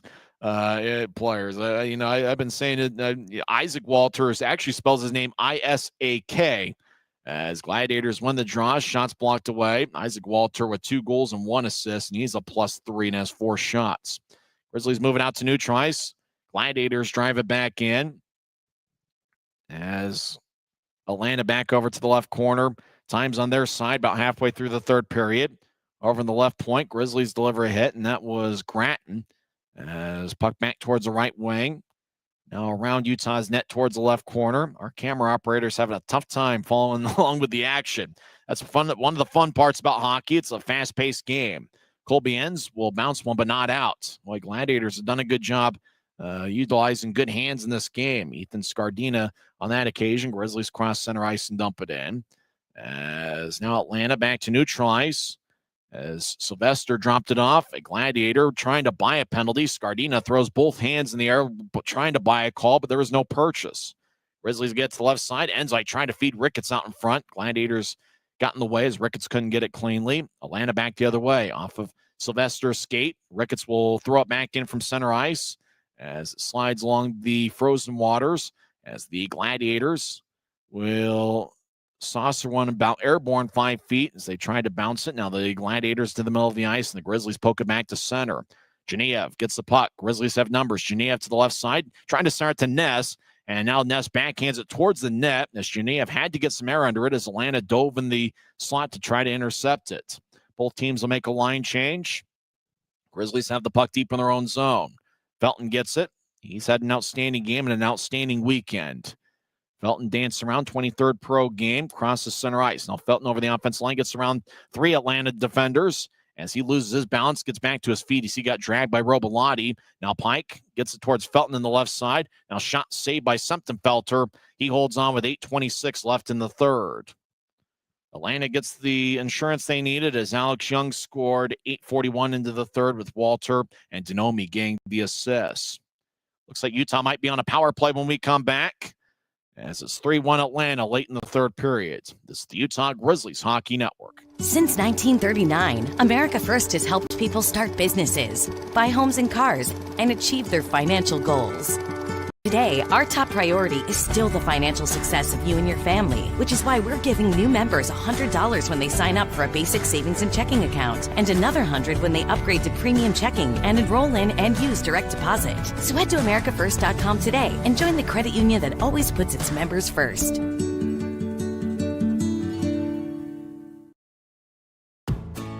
Right now at Les Schwab Tires, it's the best for less sales event. Save up to $120 instantly on a set of 4 tires. Choose from a wide selection of our longest-lasting, best-performing tires, and every tire is covered by America's best tire warranty. With a 60-day satisfaction guarantee, no hassle road hazard protection, and free maintenance for the life of your tires. It's our best deal on our best tires with the best service in the business. Get more from less. Grizzlies are on their third power play of the game as Ryan Francis got a 2-minute hooking minor, 11:34 into the third period. Kiss cam is in full effect over at Gas South Arena. And we'll see if the Grizzlies can get on the board in terms of the power play this weekend, as Atlanta has outshot Utah 33-16. Gladiators with a 4-3 advantage in the shot count in the third period.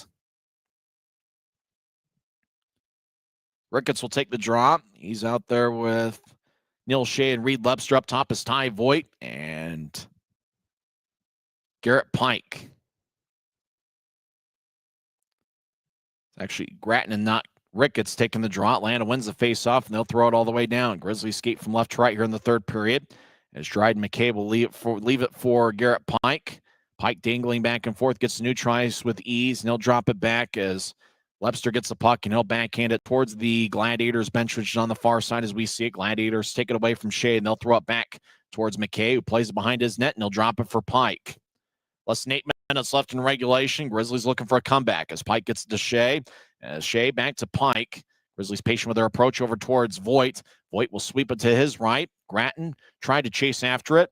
Gladiators get there first, and they'll sell it all the way back deep in the Grizzlies zone. Pike around McKay's net. He will accelerate towards the Utah line. He'll drop it off The speedy one loses control of the puck. Atlanta's got a breakaway skating down the right wing. They'll take a lefty shot. See, rebound shot and a score. Mickey Burns gets a shorthanded goal on the second attempt. First shot bounced off of McKay. Burns gets a rebound and puts it away. And so that'll make it a 4-1 game with 7:30 left in the third.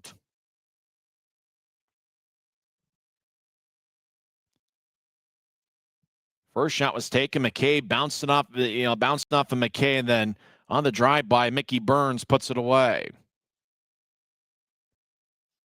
The first shot bounced off of McKay's glove, and then the aforementioned Mickey Burns. Burns scored 1 goal in 13 games with Atlanta last year. He played at Mercyhurst University for 4 seasons from 2021 through 2025. Before that, spent 1 year at the University of Vermont. Burns, 25 years old, 5'9", 175 pounds, out of Wayne, New Jersey.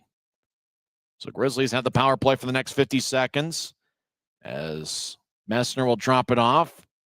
Somebody off the screen comes up with it as Genev gets around 2 Gladiators, drops it for Ricketts. Ricketts trying to gain control, but the Gladiators will saucer it all the way towards McKay.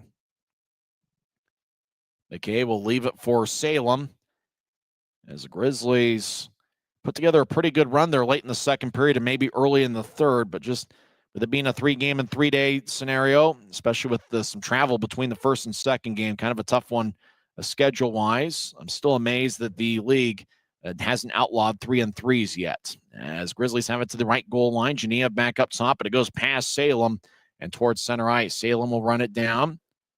As he gets the puck, 3 seconds left in the power play. Francis will come out of the box. Grizzlies 0 for 3 on the power play tonight and 0 for the weekend, 0 for 8.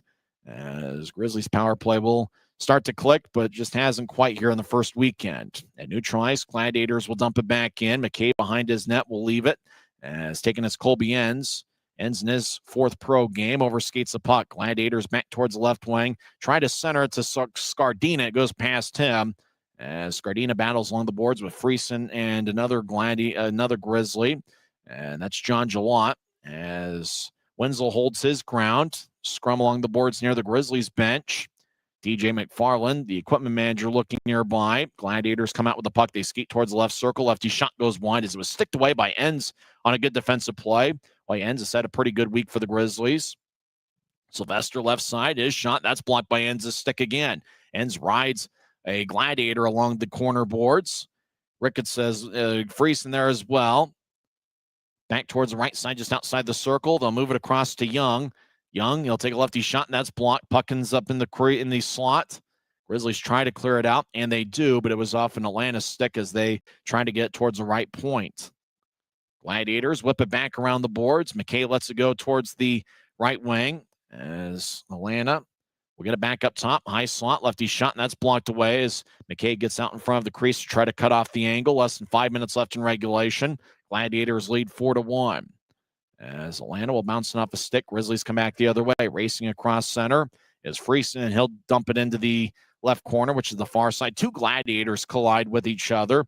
That's about the biggest hit we've seen all game as Atlanta near the right wing, get out to center ice to get around Messner. Gratton delivers a big shoulder check on a Gladiator near the Grizzlies bench area as Pike and Messner battle with a Gladiator. Atlanta gets it back to the right goal line. They try to center it. Felton got a stick in the way. Pike delivers a blow on Atlanta behind Utah's net. Pike will drift the puck towards the near corner. Grizzlies get it as Lebster will bounce off a Gladiator stick. Atlanta gets it back in the high slot as they feed it towards the circle. It's picked off by Utah. Messner races across center ice. He'll tap it to his left. Grizzlies on side. Utah drops it off for Gansky, who skates towards the right wing. Arm is raised by the referee, and it's going to be a penalty on Utah. It's going to be Atlanta's first power play of the game as Jarvis smiles with his mustache. And Mick Messner is nearby. 4:04 is left in the third period. And it looks like it's going to be the first power play for the Gladiators. Donomi shakes his head. Sylvester talking with the referee. It stopped play while the Grizzlies were in control of the puck, and it's Mick Messner getting a 2-minute penalty. Atlanta had been trying to verbally buy a penalty all game long. Sylvester probably, saying something to the effect of it's about time. So there's 4:04 left in the third period. Timeout on the ice. Gladiators lead 4-1. This is the Grizzlies Hockey Network.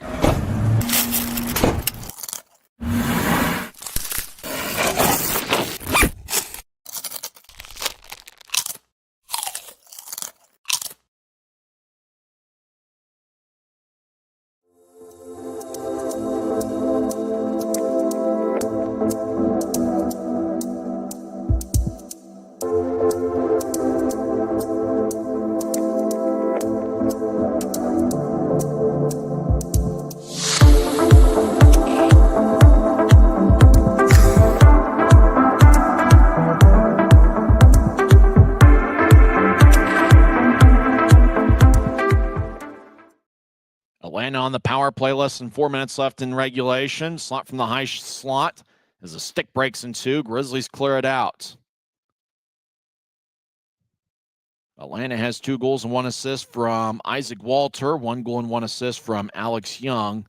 As the Grizzlies' lone goal scored by Christian Felton late in the second period, which with his first pro goal, second time that's happened this weekend, as Jack Ricketts scored his first pro goal in the second period last night. Behind Utah's net, Atlanta hits the side of the net as they keep control of the puck along the near side. Grizzlies skate from left to right here in the period.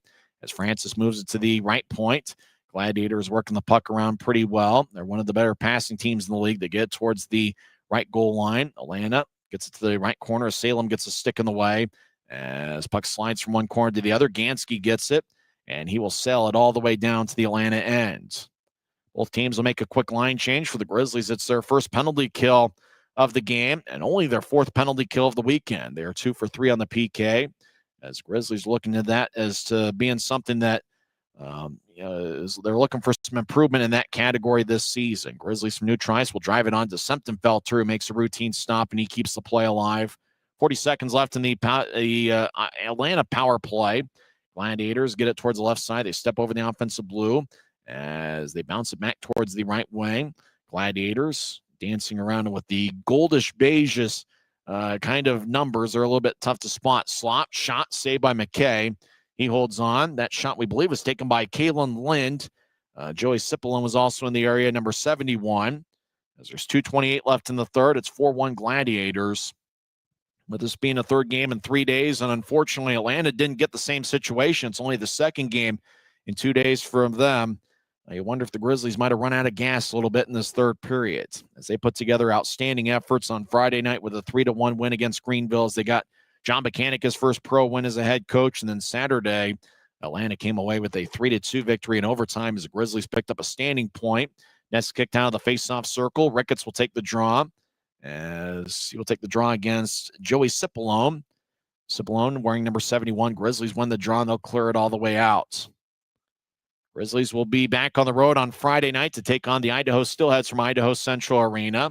Semptimphelter, the puck was behind his net, and he simulated as if he was going to sell it all the way down to the Utah end, doing his best Brett Favre pump fake impersonation. Favre would do that on run plays where he just do like a full windup as if he's throwing the ball. Shot from the right side, saved by McKay. 2 minutes left in the third. Grizzlies get the puck as Ricketts will bounce it at center ice.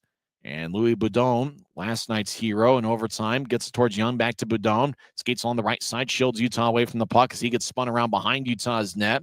Good defensive work by the Grizzlies. Racing out to center ice is Messner. With long strides, he crosses center ice, steps over the offensive line, drops for Ness. Ness fumbles it, gets it back, and he'll guide it to the right corner. Nobody's there in particular except for a Gladiator. 1:32 left in the third period. As Atlanta dumps it in, Grizzlies' Avery Winslow runs after it, and icing is called on the Gladiators with 1:30 left in regulation. So it looks like it's not the Grizzlies' afternoon, but we'll see if they'll get a victory on Friday night over in Idaho. 6:50 pregame show, 7:10 face-off. And don't forget, we are just 6 days away from the Grizzlies home opener, and that's going to be on Saturday, October 25th, as the Grizzlies take on the Idaho Steelheads. And the week after that, Peter Tischke and the Jacksonville Icemen will be in town for a 3-game series. That's going to be Wednesday, Thursday, and Friday, October 29th, 30th, and 31st. Off the draw, puck went to the right point, ends with a shot that's blocked, and might have gone all the way towards Semptimphelter. No icing as Colby ends behind Utah's net. He's been paired up with Winslow this weekend. As Grizzlies back deep in their own zone, now Enns gets it back, and he'll slide it across to Winslow. Winslow, rink-wide feed, as it was kind of a north-south pass off a Grizzly stick. We got about a minute left in regulation as Atlanta just kind of running out time. Gladiators carried out to neutralize. Long-range pass, not sure is on the receiving end of it. As chasing after it's Garrett Pike.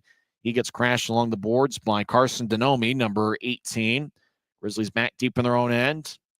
As Utah, Felton will slide it towards Pike. Fans now on their feet with 40 seconds left. As Felton out to neutralize. He'll move it to his right. Voigt over the line. He collides with two Gladiators. Atlanta back up with it. 2-on-1. Gladiators skeet towards the left side. As they try to center it, Pike dove in the slot to cut it off. Now wraparound shot and a score. It's waved off by the referee. Referee says no goal as Kalen Lind on a wraparound fired towards the net. For some reason, the clock keeps moving, and the referee signaled no goal. So they'll have to put some time back on the clock, and it was a quick no goal by the referee. Now the referee skates towards the center scores table as Lind bounced it off of Pike, who did a good job diving in the slot. Then Lind got it back, and on the wraparound, had the puck bounce off of McKay, and then the puck ended up about crossbar high, and then Lind batted it in the back of the net. And that was about on the borderline of where a puck could be played with a high stick. It looked like from the height of it, it was about the same height as the crossbar, maybe slightly above it. And the referee very quickly signaled no goal. And that's the call that's going to stand. There is no instant replay. Interestingly enough, replay is not functioning in Atlanta, so they can't go to the tablet as the replay system isn't working. So they can't check it out anyway. It's 4-1 Gladiators. Grizzlies will dump it all the way down. Chasing after it is Jack Robelati as Ricketts and Ness get physical. Ness tried to pitch it towards the right circle, and it's picked off by Atlanta. 12 seconds left. Fans to their feet as Grizzlies have it deep in their own end as Luke Salem with the puck. 7 seconds left, and they'll watch the time run out as the Atlanta Gladiators get a 4-1 victory. As Noah Gansky and a Gladiator have some words at the buzzer as Christian Felton scored his first pro goal with 2:02 left in the second period. Isaac Walter, who scored 2 goals and 1 assist, he has some words for a Grizzly. And now it looks like Genev and some of the other Grizzlies having some words with the Gladiators. As Utah falls to 1-1-1 on the season, Atlanta, their record goes to 2-0 on the young campaign. So congratulations to Christian Felton with his first professional goal. Tyler Gratton picked up an assist on that goal, which is his first in a Utah uniform, as the Gladiators go to salute TJ Simptomfelter. We believe it picked up his first professional win. He played in one game with Bridgeport last year and lost that game. So CJ Simptomfelter picks up his first professional win in net. He had 9 shutouts in his college career. Final score, Atlanta 4, Utah 1. We'll come back with a post-game story in 30 seconds. You're tuned in to the Utah Grizzlies Hockey Network. Every new day is a chance to be kinder to your body and your mind. U of U Health is here to help you build strength and confidence every day. Let us help you be a better you. U of U Health, official health partner for the Utah Jazz, Utah Hockey Club, Utes Athletics, and the Utah Grizzlies. Take the first step today at uofuhealth.org. Final score, Atlanta 4, Utah 1. Neither team scored in the first period. Atlanta outshot Utah 11-3. Isaac Walter scored his first of 2 goals in the night, 6:22 into the second period as he redirected an Anthony Furiolo shot. Chad Nychuk also picked up an assist. Walter scored his second of the night on a pass out in front from Alex Young. And Furiolo also picked up an assist as Walter gets his second of the game. It's only a 2-game series, but it looks like Maximus, the Gladiators mascot, has a broom. I'd say only that for the 3-game series. It was just a 2-game set, and our first one was in overtime. But looks like they're going to have fun nonetheless. Grizzlies got on the board, 17:58 in. Looks like they're going with the 3 stars. And Anthony Furiolo, who was the number 2 star last night, he's the 3rd star. Felton scored 17:58 into the second with Gratton getting the assist. Second star tonight's the goaltender, TJ Simptomfelter. It's his first professional win as he raises both arms in the air. He looks pretty excited. Last year he was at North Dakota. Before that, played at Arizona State University. And so he's the second star. First star should be Isaac Walter, as he had 2 goals and 1 assist. When Felton scored, Grizzlies did pick up a little bit of momentum late in the second period, as Gratton with the assist, his first point as a Grizzly. It was a 2-1 Atlanta lead after 40 minutes of play. But then the third period, the Grizzlies looked like they had a decent amount of momentum for about the first 4 or 5 minutes. Unfortunately, 3 games in 3 days with some travel after the first and second game. I mean, you don't want to make too many excuses, but it did look like the Grizzlies might have run out of gas a little bit. Atlanta got some insurance 8:41 into the third as Alex Young got his first of the year. Walter and Denomi picked up the assist. And then Atlanta got a shorthanded goal 12:30 into the third as Burns picked up his first of the season. Mickey's his first name. Louis Boudon with the assists. And so it was a 4-1 Atlanta lead, and that's where it ends up as the Grizzlies come away from the first 3 games here in this 3-3 set with a record of 1-1-1. Mickey Burns, that was his second pro goal. He did have 1 goal in 13 games with the Gladiators last season. Gladiators outshot the Grizzlies 39-18. So both games in Atlanta, the Gladiators had the better of the shot count. Last night it was 36-22, and tonight it's 39-18. Utah was 0 for 3 on the power play. Atlanta 0 for 1, but remember, the Gladiators did get a shorthanded goal. TJ Semptenfelter stopped 17 of 18 in net for the Gladiators, and Utah Bryden McKay was 35 of 39. We mentioned the 3 stars of the game. Anthony Furiolo is the third star, as he had 2 assists and was a +1. Number 2 stars, the goaltender TJ Semptenfelter, and the first star is Isaac Walter, who had 2 goals and 1 assist, and he was a +3 and had 4 shots on goal.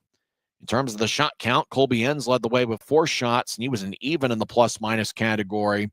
Boy, I thought Enns was outstanding all weekend for the Grizzlies, and despite the fact they gave up 4 this afternoon, I mean, you probably figure some of that with the fatigue and all that, and I'm really surprised the league still allows and forces teams to play 3 games in 3 days. It's certainly a tough scenario for all the pro athletes, and they're in outstanding shape, but considering how much effort and time that they put into every single game, it's a lot to ask, unfortunately, but it just is what it is. Enns was good all weekend. I thought Salem did some great things. He had 3 shots on goal and was active throughout. Garrett Pike with 2 shots, and Neil Shea had 2 shots to lead all Grizzlies forwards.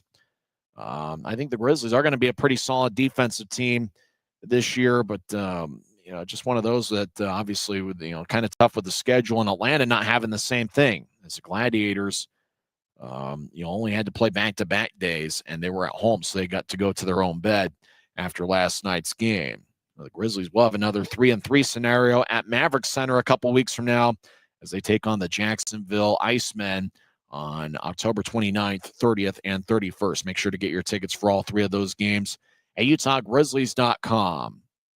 Next week's schedule has the Grizzlies on the road on Friday night in Boise to conclude a 4-game road trip, and the home opener 6 days from now, October 25th, as the Grizzlies take on the Idaho Steelheads. That should be a ton of fun. Get your tickets at UtahGrizzlies.com, and we want to see a big crowd. As Ryan Smith always says, Utah shows up, and let's make sure to show up for the Grizzlies 6 days from now for the home opener. Well, that'll about wrap things up. We hope you enjoyed the broadcast and not necessarily the final outcome. In 2 hours and 25 minutes in front of a crowd of 3,148, the Atlanta Gladiators defeat the Utah Grizzlies 4-1. But the bright spot was Christian Felton, who scored his first professional goal with 2:02 remaining in the second period, with Tyler Gratton getting his first point in a Utah uniform. Next broadcast of Grizzlies hockey will be on Friday night. Hopefully I'll be in Boise at Idaho Central Arena.